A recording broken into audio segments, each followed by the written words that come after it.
ಮತ್ತೊಮ್ಮೆಲ್ಲರಿಗೂ ಅಮರ್ಸ್ ಕ್ಲಾಸಸ್ಗೆ ಸ್ವಾಗತ. ನಾನು ಅಮರೇಶ್ ಪೋತ್ನಾಳ್. ಇದು ಕ್ಲಾಸ್ ನಂಬರ್ 149 ಆಗುತ್ತೆ.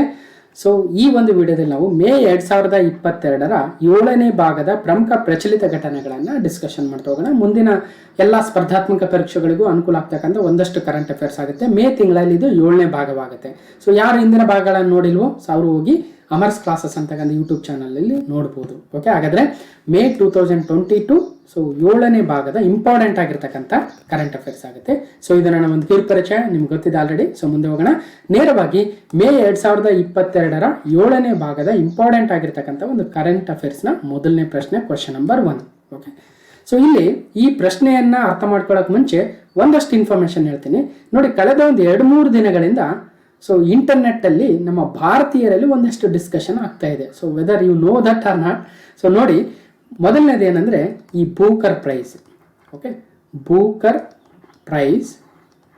ಎರಡನೇದು international Booker prize. International Booker price.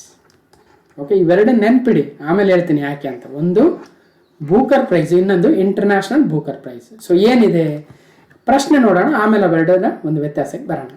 Geetanjali Shri ಅಂತಾರಾಷ್ಟ್ರೀಯ ಬೂಕರ್ ಪ್ರಶಸ್ತಿ ವಿಜೇತ ಮೊದಲ ಭಾರತೀಯ ವ್ಯಕ್ತಿ. ನೋಡಿ, ಗೀತಾಂಜಲಿ ಶ್ರೀ ಅಂತಾರಾಷ್ಟ್ರೀಯ ಬೂಕರ್ ಪ್ರಶಸ್ತಿ ವಿಜೇತ ಮೊದಲ ಭಾರತೀಯ ವ್ಯಕ್ತಿ. ಇಂಗ್ಲಿಷಲ್ಲಿ ನೋಡಿ ಆಮೇಲೆ ಬರೋಣ. Okay, Geetanjali Shri is first Indian winner of international Booker prize. ಇಲ್ಲ ಸರ್, ನೀವು ಸುಳ್ಳು ಹೇಳ್ತಾ ಇದ್ದೀರಾ ಅಂತ ಅನಿಸ್ತಾ ಇರುತ್ತೆ. ನಾವು ಎಷ್ಟು ಕಾಂಪಿಟೇಟಿವ್ ಎಕ್ಸಾಮ್ಗೆ ಓದಿಲ್ಲ ಸರ್. ಬೂಕರ್ ಪ್ರೈಸ್ ವಿಜೇತ VS ನೈಪಾಲ್ ಅಲ್ವಾ, ಬೂಕರ್ ಪ್ರೈಸ್ ವಿಜೇತ ಸಲ್ಮಾನ್ ರುಷ್ದಿ, ಅರುಂಧತಿ ರಾಯ್, ಕಿರಣ್ ದೇಸಾಯಿ, ಅರವಿಂದ್ ಅಡಿಗ ಅಂತೆಲ್ಲ ಓದಿದ್ವಿ. ಆದರೆ ನೀವೇನೋ ಇವಾಗ ಭಾರತದ ಮೊದಲ ವ್ಯಕ್ತಿ ಗೀತಾಂಜಲಿ ಶ್ರೀ ಅಂತಾರಾಷ್ಟ್ರೀಯ ಬೂಕರ್ ಪ್ರಶಸ್ತಿ ಅಂತ ಹೇಳ್ತಾ ಇದ್ದೀನಿ ಅಂದರೆ ನಿಜ, ಹೌದು. ಸೊ ಇದೇ ಡಿಸ್ಕಷನ್ನು, ಇದೇ ಕನ್ಫ್ಯೂಷನು, ಇದೇ ಡೌಟು ಕಳೆದ 2-3 ದಿನಗಳಿಂದ ಇಂಟರ್ನೆಟ್ ಯುಗದಲ್ಲಿ ಅಥವಾ ಇಂಟರ್ನೆಟ್ ಒಂದು ಸೋಷಿಯಲ್ ಮೀಡಿಯಾದಲ್ಲಿ ನಡೀತಾ ಇದೆ. ಸೊ ಹಾಗಾಗಿ ಇಲ್ಲಿ ನೋಡಿ, ಬೂಕರ್ ಪ್ರೈಸೇ ಬೇರೆ, ಅಂತಾರಾಷ್ಟ್ರೀಯ ಬೂಕರ್ ಪ್ರೈಸೇ ಬೇರೆ.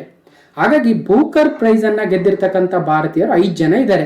VS ನೈಪಾಲ್ ಆಗಿರ್ಬೋದು, ಸಲ್ಮಾನ್ ರುಷ್ದಿ ಆಗಿರ್ಬೋದು, ಅರುಂಧತಿ ರಾಯಿ, ಕಿರಣ್ ದೇಸಾಯಿ, ಅಥವಾ ಇತ್ತೀಚಿನ ಅಂದ್ರೆ ಅರವಿಂದ್ ಅಡಿಗಾರ್ ಅವರ ಒಂದು ದಿ ವೈಟ್ ಟೈಗರ್ ಕೃತಿಗೆ ಸಿಕ್ಕಿತ್ತು. ಸೊ ಹಾಗಾಗಿ ಬೂಕರ್ ಪ್ರೈಸ್ ಅನ್ನು ಗೆದ್ದಿರ್ತಕ್ಕಂಥವ್ರು 5 ಭಾರತೀಯರಿದ್ದಾರೆ. ಆದರೆ ಈ ಒಂದು ಅಂತಾರಾಷ್ಟ್ರೀಯ ಬೂಕರ್ ಪ್ರೈಸ್ ಗೆದ್ದಿರ್ತಕ್ಕಂಥ ಮೊದಲ ಮತ್ತು ಏಕೈಕ ಭಾರತೀಯ ಮಹಿಳೆ ಅಥವಾ ಭಾರತೀಯ ವ್ಯಕ್ತಿ ಅಂದ್ರೆ ಗೀತಾಂಜಲಿ ಶ್ರೀ ಆಗ್ತಾರೆ. ಮೊದಲನೇ ಇನ್ಸ್ಟೆನ್ಸ್ ಆಫ್ ವಿನ್ನಿಂಗ್ ದ ಅಂತಾರಾಷ್ಟ್ರೀಯ ಬೂಕರ್ ಪ್ರಶಸ್ತಿ ಆರ್ ಇಂಟರ್ನ್ಯಾಷನಲ್ ಬೂಕರ್ ಪ್ರೈಸ್ ನೆನ್ಪಿಡ್ಬೇಕು. ಹಾಗಾದ್ರೆ ಏನಿದು ಬೂಕರ್ ಪ್ರೈಸ್ ಮತ್ತು ಇಂಟರ್ನ್ಯಾಷನಲ್ ಬೂಕರ್ ಪ್ರೈಸ್ ಇರ್ತಕ್ಕಂಥ ವ್ಯತ್ಯಾಸ ಏನು? ಯಾವ ಒಂದು ಕಂಟ್ರಿಯಲ್ಲಿ, ದೇಶದಲ್ಲಿ ಈ ಒಂದು ಅವಾರ್ಡ್ಗಳನ್ನು ನೀಡಲಾಗುತ್ತೆ, ಅದರ ಪ್ರಶಸ್ತಿ ಮೊತ್ತ ಯಾವುದು, ಮತ್ತು ಗೀತಾಂಜಲಿ ಶ್ರೀ ಅವರಿಗೆ ಯಾವ ಒಂದು ಕೃತಿಗೆ ಅಂತಾರಾಷ್ಟ್ರೀಯ ಬೂಕರ್ ಪ್ರಶಸ್ತಿ ದೊರೆತಿದೆ. ಸೊ ಅದೆಲ್ಲವನ್ನ ಇವತ್ತು ಈ ಒಂದು ವಿಡಿಯೋದಲ್ಲಿ ನೋಡ್ತಾ ಹೋಗೋಣ. ಓಕೆ, ಹಾಗಾದ್ರೆ ಬನ್ನಿ. ಸೊ ಏನಿದೆ ನ್ಯೂಸ್ ಐಟಮು? ಸೊ ಮೊದಲನೇದು, ಸೊ ಇಲ್ಲಿ ನೋಡಿ, tomb of and. Tomb of and ಅಂತಕ್ಕಂಥ ಒಂದು ಕೃತಿ ಇದೆ. ಸೊ ಅದನ್ನು ಯಾರು ಬರೆದಾರೆ ಆಮೇಲೆ ಹೇಳ್ತೀನಿ. ಸೊ ನೆಕ್ಸ್ಟ್ ಇನ್ನೊಂದು ಕೃತಿ ಇದೆ, ರೇತ್ ಸಮಾಧಿ. ನೋಡಿ, ರೇತ್ ಇದೇನು ಸರಿ ಹಿಂದಿಲಿ ಬರಿತಾ ಇದ್ರೆ ಅನ್ಕೋಬಹುದು. ಹೌದು, ರೇತ್ ಸಮಾಧಿ. ಹಿಂದಿ ಅಷ್ಟೊಂದು ಚೆನ್ನಾಗಿ ಬರಲ್ಲ, ಸ್ವಲ್ಪ ಅಡ್ಜಸ್ಟ್ ಮಾಡ್ಕೊಳ್ಳಿ. ರೇತ್ ಸಮಾಧಿ ಅಂತಕ್ಕಂಥ ಒಂದು 2 ಕೃತಿ ಇದೆ. ಒಂದು ಟಾಂಬ್ ಆಫ್ ಸ್ಯಾಂಡ್, ಇನ್ನೊಂದು ರೇತ್ ಸಮಾಧಿ. ಈ ರೇತ್ ಸಮಾಧಿಯನ್ನು ಬರೆದಿರ್ತಕ್ಕಂಥವ್ರೆ ಗೀತಾಂಜಲಿ ಶ್ರೀ. ಓಕೆ, ಗೀತಾಂಜಲಿ ಶ್ರೀ ಅವರು ರೇತ್ ಸಮಾಧಿ ಅಂತಕ್ಕಂಥ ಪುಸ್ತಕವನ್ನು ಹಿಂದಿಯಲ್ಲಿ ಬರೀತಾರೆ. ಇದೇ ಪುಸ್ತಕವನ್ನ, ಇದೇ ಒಂದು ಕಾದಂಬರಿಯನ್ನ ಇಂಗ್ಲಿಷ್ಗೆ ಕನ್ವರ್ಟ್ ಮಾಡ್ತಾರೆ. ಸೊ ಯಾರು ಅಂದರೆ ಈ ಒಂದು ಡೈಸಿ ರಾಕ್ವೆಲ್ ಅಂತಕ್ಕಂಥ ಮಹಿಳೆ. ಯಾರು? Daisy Rockwell. ಸೊ ಹಾಗಾದ್ರೆ ರೇತ್ ಸಮಾಧಿ ಎನ್ನುವ ಭಾರತದ ಹಿಂದಿ ಭಾಷೆಯ ಒಂದು ಕಾದಂಬರಿಯನ್ನ, ಒಂದು ಕೃತಿಯನ್ನ ಡೈಸಿ ರಾಕ್ವೆಲ್ ಅವರು ಇಂಗ್ಲಿಷ್ಗೆ ಟ್ರಾನ್ಸ್ಲೇಟ್ ಮಾಡ್ತಾರೆ. ಅದರ ಹೆಸರು ಟಾಂಬ್ ಆಫ್ ಸ್ಯಾಂಡ್ ಅಂತ. ಹಾಗಾಗಿ ಗೀತಾಂಜಲಿ ಶ್ರೀಗೆ ಬೂಕರ್ ಪ್ರಶಸ್ತಿ, ಟಾಂಬ್ ಆಫ್ ಸ್ಯಾಂಡ್ ಎಂಬ ಕಾದಂಬರಿಗೆ ಜಾಗತಿಕ ಮನ್ನಣೆ, ಜಾಗತಿಕ ಗರಿ ಸಿಕ್ಕಿದೆ. ಈ ಒಂದು ಇಂಟರ್ನ್ಯಾಷನಲ್ ಬೂಕರ್ ಅವಾರ್ಡ್ ಅಥವಾ ಅಂತಾರಾಷ್ಟ್ರೀಯ ಬೂಕರ್ ಪ್ರಶಸ್ತಿಯನ್ನು ಪಡೆದ ಮೊದಲ ಭಾರತೀಯ ವ್ಯಕ್ತಿ ಎಂಬ ಖ್ಯಾತಿಯನ್ನ ಗೀತಾಂಜಲಿ ಶ್ರೀರವರು ಪಡೆದಿದ್ದಾರೆ. ಸೊ ಇವಾಗ ಗೊತ್ತಾಯ್ತು ಡಿಫ್ರೆನ್ಸ್ ನಿಮಗೆ ಏನು? ಬೂಕರ್ ಪ್ರೈಸೇ ಬೇರೆ, ಇಂಟರ್ನ್ಯಾಷನಲ್ ಬೂಕರ್ ಪ್ರೈಸೇ ಬೇರೆ. ಹಾಗಾದ್ರೆ ಏನಿದೆ ವಿಚಾರ ನೋಡಿ. ದಿಲ್ಲಿ ಮೂಲದ ಲೇಖಕಿ ಗೀತಾಂಜಲಿ ಶ್ರೀ. ಸೊ ದಿಲ್ಲಿ ಮೂಲದ ಲೇಖಕಿ ಗೀತಾಂಜಲಿ ಶ್ರೀ ಅವರು ಬರೆದಿರ್ತಕ್ಕಂಥ ಟಾಂಬ್ ಆಫ್ ಸ್ಯಾಂಡ್ ಎಂಬ ಕಾದಂಬರಿಗೆ 2022ನೇ ಸಾಲಿನ ಅಂತಾರಾಷ್ಟ್ರೀಯ ಬೂಕರ್ ಪ್ರಶಸ್ತಿ ಲಭಿಸಿದೆ. ನೋಡಿ, ಅವರು ನೇರವಾಗಿ ಇಂಗ್ಲಿಷಲ್ಲಿ ಬರೆದಿಲ್ಲ, ಬದಲಾಗಿ ರೇತ್ ಸಮಾಧಿ ಅಂತಕ್ಕಂಥ ಹಿಂದಿ ಕೃತಿಯನ್ನ ಡೈಸಿ ರಾಕ್ವೆಲ್ ಅವರು ಇಂಗ್ಲಿಷ್ಗೆ ಅನುವಾದವನ್ನ ಮಾಡಿದ್ದಾರೆ. ಓಕೆ, ಆ ಮೂಲಕ ಗೀತಾಂಜಲಿ ಶ್ರೀ ಅವರು ಅಂತಾರಾಷ್ಟ್ರೀಯ ಬೂಕರ್ ಪ್ರಶಸ್ತಿ ಪಡೆದ ಮೊದಲ ಭಾರತದ ಒಬ್ಬ ಲೇಖಕಿ ಎಂಬ ಖ್ಯಾತಿಗೆ ಭಾಜನರಾಗಿದ್ದಾರೆ. So even including men and women, she is the first person to get a international Booker prize from India. Okay, so ಅದರಲ್ಲೂ ಅಷ್ಟೇ ಅಲ್ಲದೆ ಭಾರತೀಯ ಭಾಷೆಯ ಪುಸ್ತಕಕ್ಕೆ ಇದೇ ಮೊದಲ ಬಾರಿಗೆ ಇಂತಹ ಒಂದು ಪ್ರತಿಷ್ಠಿತ ಪ್ರಶಸ್ತಿ ಸಿಕ್ಕಂತಾಗಿದೆ. ನೋಡಿ, ಇದುವರೆಗೂ ನಾವೇನ್ ಮಾತಾಡಿದ್ವಿ, VS ನೈಪಾಲು, ಸಲ್ಮಾನ್ ರುಷ್ದಿ, ಅರುಂಧತಿ ರಾಯ್ ಅಥವಾ ಕಿರಣ್ ದೇಸಾಯಿ ಅಥವಾ ಇತ್ತೀಚಿನ ಅರವಿಂದ್ ಅಡಿಗ, ಇವರೆಲ್ಲರೂ ಬರೆದಿರ್ತಕ್ಕಂಥ ಕಾದಂಬರಿಗಳು ಇಂಗ್ಲಿಷ್ನಲ್ಲಿ ನೇರವಾಗಿ ಬರೆದಿರ್ತಕ್ಕಂಥ ಕಾದಂಬರಿಗಳಾಗ್ತವೆ, ನೆನ್ಪಿಡಬೇಕು. ಇದೇ ಮೊಟ್ಟ ಮೊದಲ ಬಾರಿಗೆ ಭಾರತೀಯ ಭಾಷೆ ಅಂದ್ರೆ ನಮ್ಮ ಭಾರತೀಯ ಭಾಷೆಗಳಲ್ಲಿ ಒಂದಾಗಿರ್ತಕ್ಕಂಥ ಹಿಂದಿಯಲ್ಲಿ ಬರೆದಿರ್ತಕ್ಕಂಥ ರೇತ್ ಸಮಾಧಿಯನ್ನ ಕನ್ವರ್ಟ್ ಅಥವಾ ಅನುವಾದವನ್ನ ಟ್ರಾನ್ಸ್ಲೇಷನ್ ಮಾಡಿರ್ತಕ್ಕಂಥ ಡೈಸಿ ರಾಕ್ವೆಲ್ ಅವರ ಕೃತಿ ಟಾಂಬ್ ಆಫ್ ಸ್ಯಾಂಡ್. ಹಾಗಾಗಿ ಒರಿಜಿನಲ್ ಯಾವುದಿದೆ, ರೇತ್ ಸಮಾಧಿ, ಗೀತಾಂಜಲಿ ಶ್ರೀ ಅವರಿಗೆ ಈ ಒಂದು ಪ್ರಶಸ್ತಿ ದೊರಕಿರ್ತಕ್ಕಂಥದ್ದು. ಓಕೆ, ಇನ್ನು ಲಂಡನ್ನಲ್ಲಿ ಈ ಒಂದು ಕಾರ್ಯಕ್ರಮದಲ್ಲಿ ಗೀತಾಂಜಲಿ ಶ್ರೀ ಅವರಿಗೆ ಅವರ ಪುಸ್ತಕವನ್ನು ಇಂಗ್ಲಿಷ್ಗೆ ಅನುವಾದಿಸಿದ ಡೈಸಿ ರಾಕ್ವೆಲ್ ಜೊತೆಗೂಡಿ ಈ ಒಂದು ಪ್ರಶಸ್ತಿಯನ್ನು ಸ್ವೀಕರಿಸಿದ್ದಾರೆ. ಯಾಕಂದ್ರೆ ಗೀತಾಂಜಲಿ ಶ್ರೀ ಅವರು ಹಿಂದಿಯಲ್ಲಿ, ಅದನ್ನೇ ಅನುವಾದ ಮಾಡಿರ್ತಕ್ಕಂಥವ್ರು ಡೈಸಿ ರಾಕ್ವೆಲ್ ಅವರು. ಹಾಗಾಗಿ ಇವರಿಬ್ಬರಿಗೂ ಈ ಒಂದು ಪ್ರಶಸ್ತಿಯನ್ನು ನೀಡಿರ್ತಕ್ಕಂಥದ್ದು. ಓಕೆ, ಒಂದ್ಸಲ ನೋಡ್ಕೊಂಬನ್ನಿ ಯಾರಂದ್ರೆ, ಸೊ ಇವರೇ ಗೀತಾಂಜಲಿ ಶ್ರೀ ಅವರು, ಸೊ ಇವರು ಡೈಸಿ ರಾಕ್ವೆಲ್ ಅವರು. Okay, so tomb of and ಆ ಪುಸ್ತಕವನ್ನು ಇನ್ನೊಂದು ನೋಡಿ, ಇದು ರೇತ್ ಸಮಾಧಿ ಗೀತಾಂಜಲಿ ಶ್ರೀ ಅವರ ಒಂದು ಕೃತಿ ಆಗುತ್ತೆ. ಇದನ್ನ ಇಂಗ್ಲಿಷ್ಗೆ ಅನುವಾದ ಮಾಡಿರ್ತಕ್ಕಂಥವ್ರು ಡೈಸಿ ರಾಕ್ವೆಲ್ ಅವರು, ಅದರ ಹೆಸರು tomb of and. Okay, so ಇನ್ನು ಮುಂದೆ ಏನ್ ಹೇಳ್ತಾ ಹೋಗ್ತಾರೆ, ಈ ಒಂದು ಪ್ರಶಸ್ತಿಯ ಮೊತ್ತ 50,000 ಪೌಂಡ್ ಆಗುತ್ತೆ. ನೋಡಿ, 50,000 ಪೌಂಡ್ ಅಥವಾ ನಮ್ಮ ಭಾರತದ ಕರೆನ್ಸಿಯಲ್ಲಿ ಹೇಳೋದಾದ್ರೆ ಸುಮಾರು 48 ಲಕ್ಷ ಆಗುತ್ತಂತೆ. ಸೊ ಅದನ್ನ ಈ ಇಬ್ರು ಲೇಖಕಿಯರು ಬಹುಮಾನದ ಮೊತ್ತವನ್ನು ಹಂಚಿಕೊಳ್ಳಲಿದ್ದಾರೆ. ಓಕೆ, ಇನ್ನು ಗೀತಾಂಜಲಿ ಅವರು ಹಿಂದಿಯಲ್ಲಿ ಬರೆದ ರೇತ್ ಸಮಾಧಿ ಅಥವಾ ಅದನ್ನ ಮರಳಿನ ಸಮಾಧಿ ಅಂತ ಕನ್ನಡದಲ್ಲಿ ಕನ್ವರ್ಟ್ ಮಾಡಬಹುದು ಅಥವಾ ಟ್ರಾನ್ಸ್ಲೇಟ್ ಮಾಡಬಹುದು, ಅದನ್ನ ಡೈಸಿ ರಾಕ್ವೆಲ್ ಅವರು ಇಂಗ್ಲಿಷ್ಗೆ ಅನುವಾದವನ್ನು ಮಾಡಿದ್ರು. ಸೊ ಅವ್ರು ಏನ್ ಹೇಳಿದ್ದಾರೆ ಈ ಒಂದು ಸಂದರ್ಭದಲ್ಲಿ, ನಾನು ಎಂದಿಗೂ ಬೂಕರ್ ಪ್ರಶಸ್ತಿಯ ಕುರಿತು ಕನಸು ಕಂಡಿರಲಿಲ್ಲ, ಚಂದಮಾಮ ಮತ್ತು ಮಹಾಭಾರತ ನನಗೆ ಸ್ಫೂರ್ತಿ ಅಂತ ಗೀತಾಂಜಲಿ ಅವರು ಪ್ರತಿಕ್ರಿಯೆಯನ್ನು ನೀಡಿದ್ದಾರೆ. ಓಕೆ, ಸೊ ಇಷ್ಟು ನೋಡೋಣ. ಸೊ ಈ ಬುಕ್ಗಳು ನೋಡಿದ್ವಿ, ರೇತ್ ಸಮಾಧಿ ಮತ್ತು ಟಾಂಬ್ ಆಫ್ ಸ್ಯಾಂಡ್ ಅಂತ ಈ ಕೃತಿಗಳನ್ನ. ಸೊ ಯಾರು ಏನ್ ಮಾಡಿದ್ರು, ಸೊ ಯಾರು ಅನುವಾದ ಮಾಡಿದ್ದಾರೆ ನೋಡಿದ್ವಿ. ಇನ್ನು ಬೂಕರ್ ಪ್ರೈಸ್ ಅಂದ್ರೇನು, ಸೊ ಇಂಟರ್ನ್ಯಾಷನಲ್ ಬೂಕರ್ ಪ್ರೈಸ್ ಅವು ಯಾವಾಗ ಸ್ಥಾಪನೆ ಆದವು ನೋಡೋಣ. ಸೊ ಬೂಕರ್ ಪ್ರೈಸ್ ಅಂತಕ್ಕಂಥದ್ದು ಸೊ ಒಳ್ಳೆ ನಾವೆಲ್ಗೆ ಇಂಗ್ಲಿಷಲ್ಲಿ ಬರೆದಿರ್ತಕ್ಕಂಥ ಉತ್ತಮ ಕಾದಂಬರಿಗೆ ನೀಡ್ತಕ್ಕಂಥ ಒಂದು ಪ್ರಶಸ್ತಿ ಆಗುತ್ತೆ ಬೂಕರ್ ಪ್ರೈಸು. ಇದನ್ನ 1969ರಿಂದ ನೀಡ್ತಾ ಬರ್ತಾ ಇದ್ದಾರೆ. 1969ರಿಂದ ಇದೇ ಬೂಕರ್ ಪ್ರೈಸ್ ಅನ್ನ ಭಾರತೀಯರು 5 ಜನ ಗೆದ್ದಿರ್ತಕ್ಕಂಥದ್ದು. ಓಕೆ, ನಂತರ ಇದನ್ನ ಮ್ಯಾನ್ ಗ್ರೂಪ್ ಅವರು ಸ್ಪಾನ್ಸರ್ಶಿಪ್ ನೀಡ್ತಾ ಬಂದ್ರು. ಸೊ ಹಾಗಾಗಿ ಅದನ್ನ ಮ್ಯಾನ್ ಬೂಕರ್ ಪ್ರೈಸ್ ಅಂತ ಕರಿತಾ ಇದ್ರು. ಅದಾದ ನಂತರ ಕ್ರ್ಯಾಂಕ್ ಸ್ಟಾರ್ಟ್ ಅವರು ನೀಡ್ತಾ ಬರ್ತಾ ಇದ್ದಾರೆ. ಈಗ ಜಸ್ಟ್ ಬೂಕರ್ ಪ್ರೈಸ್ ಅಂತ ಕರಿತಾ ಇದ್ದಾರೆ. 50,000 ಪೌಂಡ್ ಇದರ ಒಂದು ಮೌಲ್ಯವಾಗುತ್ತೆ. ಸೊ ಫಸ್ಟ್ 1969ರಲ್ಲಿ 53 ವರ್ಷಗಳ ಹಿಂದೆ ಇದನ್ನ ಸ್ಥಾಪನೆ ಮಾಡಿದ್ರು. ಇನ್ನು ಇಂಟರ್ನ್ಯಾಷನಲ್ ಬೂಕರ್ ಪ್ರೈಸ್ ನೋಡಿ, ಬೂಕರ್ ಪ್ರೈಸ್ ಬಹಳ ಹಳೆಯದು. ಇಂಟರ್ನ್ಯಾಷನಲ್ ಬೂಕರ್ ಪ್ರೈಸ್ ಅಂತಕ್ಕಂಥದ್ದು ಕೇವಲ 2005ರಲ್ಲಿ ಇತ್ತೀಚಿನ ಸುಮಾರು 17 ವರ್ಷಗಳ ಹಿಂದೆ ಸ್ಥಾಪನೆ ಮಾಡಿರ್ತಕ್ಕಂಥ ಒಂದು ಅಂತಾರಾಷ್ಟ್ರೀಯ ಪ್ರಶಸ್ತಿ ಆಗುತ್ತೆ. ಇದನ್ನ ಯಾರಿಗೆ ನೀಡ್ತಾರೆ ಅಂದ್ರೆ, so best book in English or in English translation. ನೋಡಿ, ಒಳ್ಳೆ ಇಂಗ್ಲಿಷಲ್ಲಿ ಬರೆದಿರ್ತಕ್ಕಂಥ ಬುಕ್ ಆಗಿರ್ಬೋದು ಅಥವಾ ಪ್ರಪಂಚದ ವಿವಿಧ ಭಾಷೆಗಳಿಂದ ಅನುವಾದ ಮಾಡಿರ್ತಕ್ಕಂಥ ಬುಕ್ ಆಗಿರ್ಬೋದು, ಮತ್ತು ಅದು ಯುನೈಟೆಡ್ ಕಿಂಗ್ಡಮ್ ಅಲ್ಲಿ ಪಬ್ಲಿಷ್ ಆಗಿರ್ಬೇಕು. ಸೊ ಅಂತ ಪುಸ್ತಕಕ್ಕೆ, ಅಂತ ಕೃತಿಗೆ ಇಂಟರ್ನ್ಯಾಷನಲ್ ಬೂಕರ್ ಪ್ರೈಸ್ ಅನ್ನು ನೀಡ್ತಾ ಬರ್ತಾ ಇದ್ದಾರೆ. ಹಾಗಾದ್ರೆ ಬೂಕರ್ ಪ್ರಶಸ್ತಿ ಗೆದ್ದಿರ್ತಕ್ಕಂಥ ಭಾರತೀಯರು ಯಾರು? ನಾವು ಆಲ್ರೆಡಿ ನೋಡಿದ್ವಿ, 1969ರಿಂದ ನೀಡ್ತಾ ಬರ್ತಾ ಇದ್ದಾರೆ.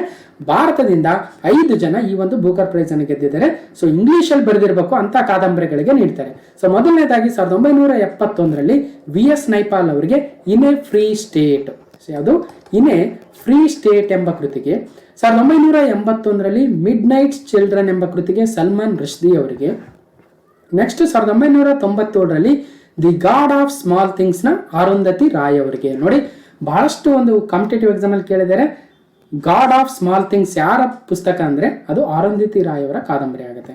2006ರಲ್ಲಿ ದಿ ಇನ್ಹೆರಿಟೆನ್ಸ್ ಆಫ್ ಲಾಸ್ ಗಾಗಿ, ದಿ ಇನ್ಹೆರಿಟೆನ್ಸ್ ಆಫ್ ಲಾಸ್ ಈ ಕೃತಿ ಕೂಡ ಬಹಳ ಇಂಪಾರ್ಟೆಂಟ್, ಬಹಳ ಕಾಂಪಿಟೇಟಿವ್ ಎಕ್ಸಾಮ್ ಅಲ್ಲಿ ಬಂದು ಹೋಗ್ಬಿಟ್ಟಿದೆ ಆಲ್ರೆಡಿ. ಸೊ ಅದನ್ನ ಕಿರಣ್ ದೇಸಾಯಿ ಅವರಿಗೆ 2006ರಲ್ಲಿ ಬೂಕರ್ ಪ್ರಶಸ್ತಿ. ನಂತರ ಇತ್ತೀಚಿನದಂದ್ರೆ 2008ರಲ್ಲಿ ದಿ ವೈಟ್ ಟೈಗರ್ ಎಂಬ ಕೃತಿಗೆ, ಕಾದಂಬರಿಗೆ ಅರವಿಂದ ಅಡಿಗಾರ್ ಅವರಿಗೆ. ಸೊ ಹೀಗೆ 5 ಜನರಿಗೆ ಈ ಒಂದು ಬೂಕರ್ ಪ್ರಶಸ್ತಿ ಭಾರತೀಯರಿಗೆ ದೊರಕಿರ್ತಕ್ಕಂಥದ್ದು.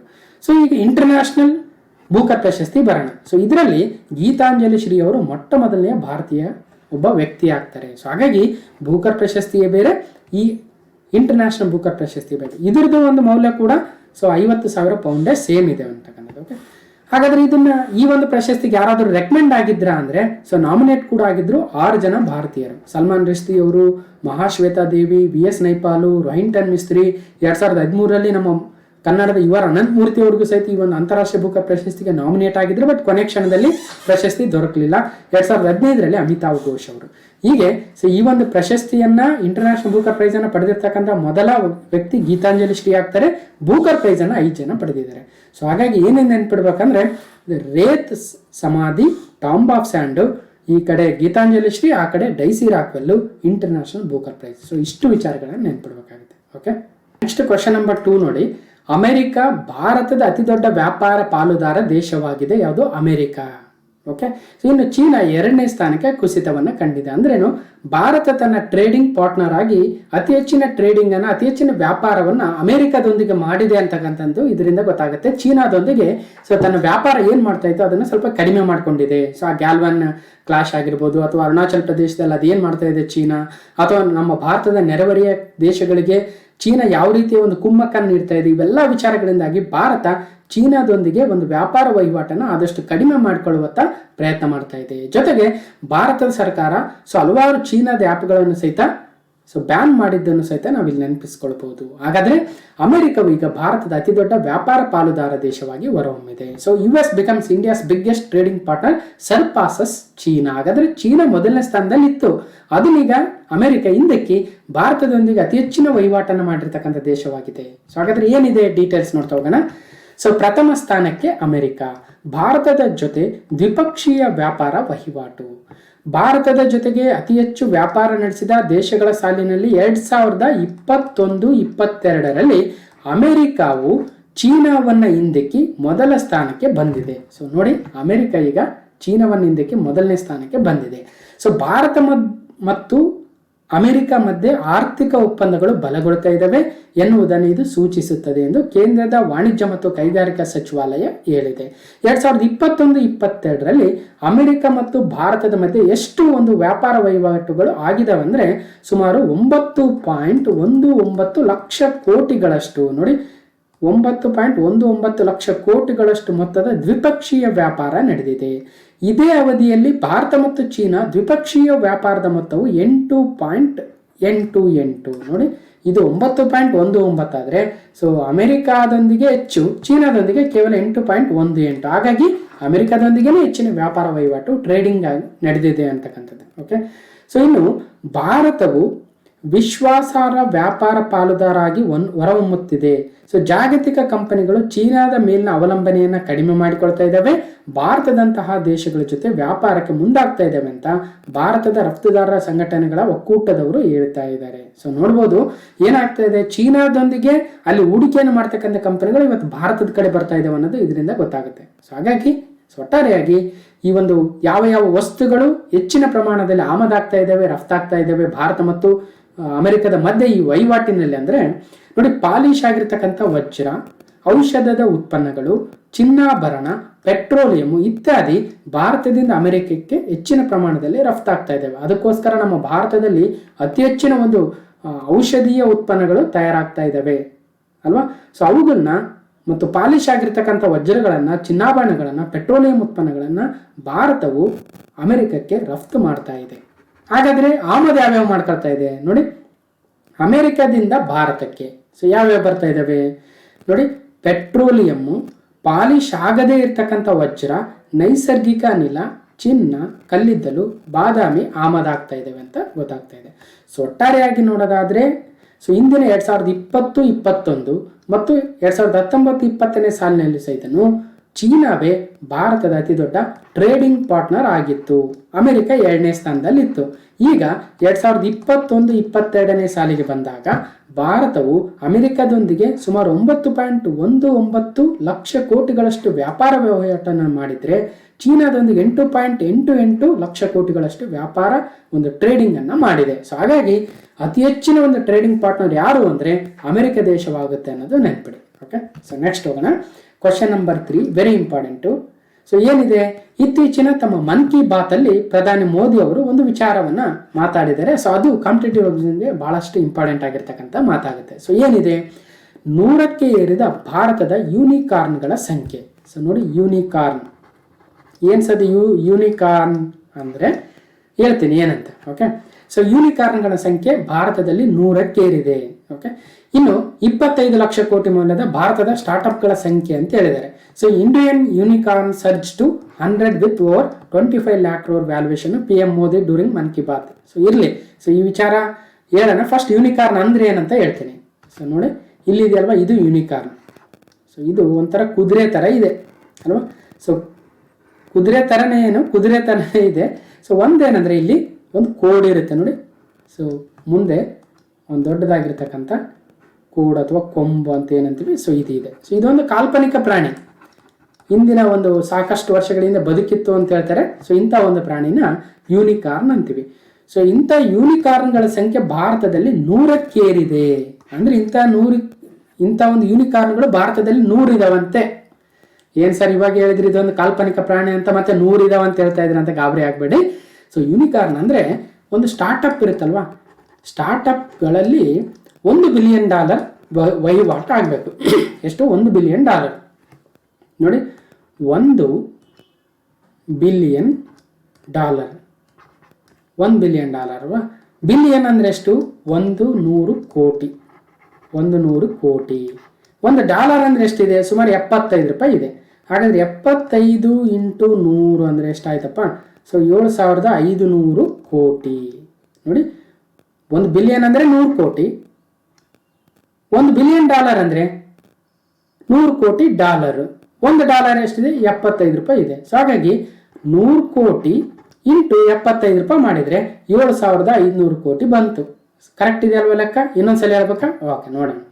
ನೋಡಿ, $1 ಬಿಲಿಯನ್ ಅಲ್ವಾ. ಸೊ ಫಸ್ಟ್ ಈಗ 1 ಬಿಲಿಯನ್ ಈಸ್ ಈಕ್ವಲ್ ಟು 100 ಕೋಟಿ. ಸರಿ, ಈಗ $1 ಬಿಲಿಯನ್ ಇದೆ ಅಲ್ವಾ, 100 ಕೋಟಿ ಡಾಲರ್ ಅನ್ಕೊಳ್ಳೋಣ. ಸೊ 100 ಕೋಟಿ ಇಂಟು $1 ಅಂದ್ರೆ ಎಷ್ಟು? 75 ರೂಪಾಯಿ. ಸೊ ಹಾಗಾದ್ರೆ 75 × 100 ಕೋಟಿ ಅಂದ್ರೆ 7500 ಕೋಟಿ. ಸೊ ಹೀಗೆ 7500 ಕೋಟಿ ರೂಪಾಯಿಗಳಷ್ಟು ವಹಿವಾಟನ್ನು ನಡೆಸಿರ್ತಕ್ಕಂಥ ಭಾರತದ ನವೋದ್ಯಮಗಳ ಸಂಖ್ಯೆ ಈಗ 100ಕ್ಕೇರಿದೆ, ಸೆಂಚುರಿ ಬಾರಿಸಿದೆ ಅಂತಕ್ಕಂಥದ್ದು. ಅದನ್ನ ಮನ್ ಕಿ ಬಾತ್ ಅಲ್ಲಿ ಪ್ರಧಾನಿ ಮೋದಿ ಅವರು ಹೇಳಿರ್ತಕ್ಕಂಥದ್ದು. ಅರ್ಥ ಆಯ್ತು ಅನ್ಕೊಳ್ತೀನಿ. ಓಕೆ, ಸೊ ಹಾಗಾದ್ರೆ ಇಲ್ಲಿ ಈ ಯೂನಿಕಾರ್ನ್ ಅಂದ್ರೆ 100 ಕುದುರೆಗಳು ರೀತಿಯ ಒಂದು ಪ್ರಾಣಿಗಳು ಭಾರತದಲ್ಲಿ ಇಲ್ಲ, ಬದಲಾಗಿ ಅಂತ ಒಂದು 100 ಸ್ಟಾರ್ಟ್ಅಪ್ಗಳು ಭಾರತದಲ್ಲಿ ರೆಡಿ ಆಗಿದ್ದಾವೆ ಅಂತಕ್ಕಂಥದ್ದು. ಏನಿದೆ ಹಾಗಾದ್ರೆ? ಯೂನಿಕಾರ್ನ್ ಶತಕ ಸಾಧನೆ ಹೆಗ್ಗಳಿಕೆ. ಮನ್ ಕಿ ಬಾತ್ ಅಲ್ಲಿ ಪ್ರಧಾನಿ ಮೋದಿ ಮೆಚ್ಚುಗೆ. ಓಕೆ, ಸೊ ಏನೇನು ಹೇಳಿದ್ದಾರೆ ಹಾಗಾದ್ರೆ ನೋಡಿ. ಭಾರತದಲ್ಲಿ ಯಶಸ್ವಿಯಾಗಿ ನಡೆಯುತ್ತಿರುವ ಯೂನಿಕಾರ್ನ್ಗಳ ಸಂಖ್ಯೆಯು ಇದೇ ತಿಂಗಳು 100 ಮುಟ್ಟಿದ್ದಕ್ಕೆ ಮೆಚ್ಚುಗೆ ವ್ಯಕ್ತಪಡಿಸಿದ ಪ್ರಧಾನಿ ನರೇಂದ್ರ ಮೋದಿ ಅವರು ಕರೋನಾ ಬಿಕ್ಕಟ್ಟಿನಲ್ಲಿ ದೇಶದ ಆರ್ಥಿಕ ಅಭಿವೃದ್ಧಿ ಹಾಗೂ ಮೌಲ್ಯಗಳ ಸಂರಕ್ಷಣೆಯಲ್ಲಿ ಸ್ಟಾರ್ಟ್ಅಪ್ಗಳು ಮಹತ್ವದ ಪಾತ್ರವನ್ನು ವಹಿಸಿದವೆ. ಇವತ್ತು ಸ್ಟಾರ್ಟ್ಅಪ್ಗಳು ಹೆಚ್ಚಾದಷ್ಟು ಹೆಚ್ಚಿನ ಜನರಿಗೆ ಒಂದು ಉದ್ಯೋಗ ಸಿಗುತ್ತೆ ಅಂತಕ್ಕಂಥದ್ದು. ಭಾರತೀಯರಲ್ಲೂ ಸಹಿತ ನವೋದ್ಯಮಗಳು ಹೆಚ್ಚಿನ ಪ್ರಮಾಣದಲ್ಲಿ ಇವತ್ತು ಆಗ್ತಾ ಇದ್ದಾವೆ, ಸ್ಟಾರ್ಟ್ ಆಗ್ತಾ ಇದ್ದಾವೆ ಅನ್ನೋದು ಗೊತ್ತಾಗುತ್ತೆ.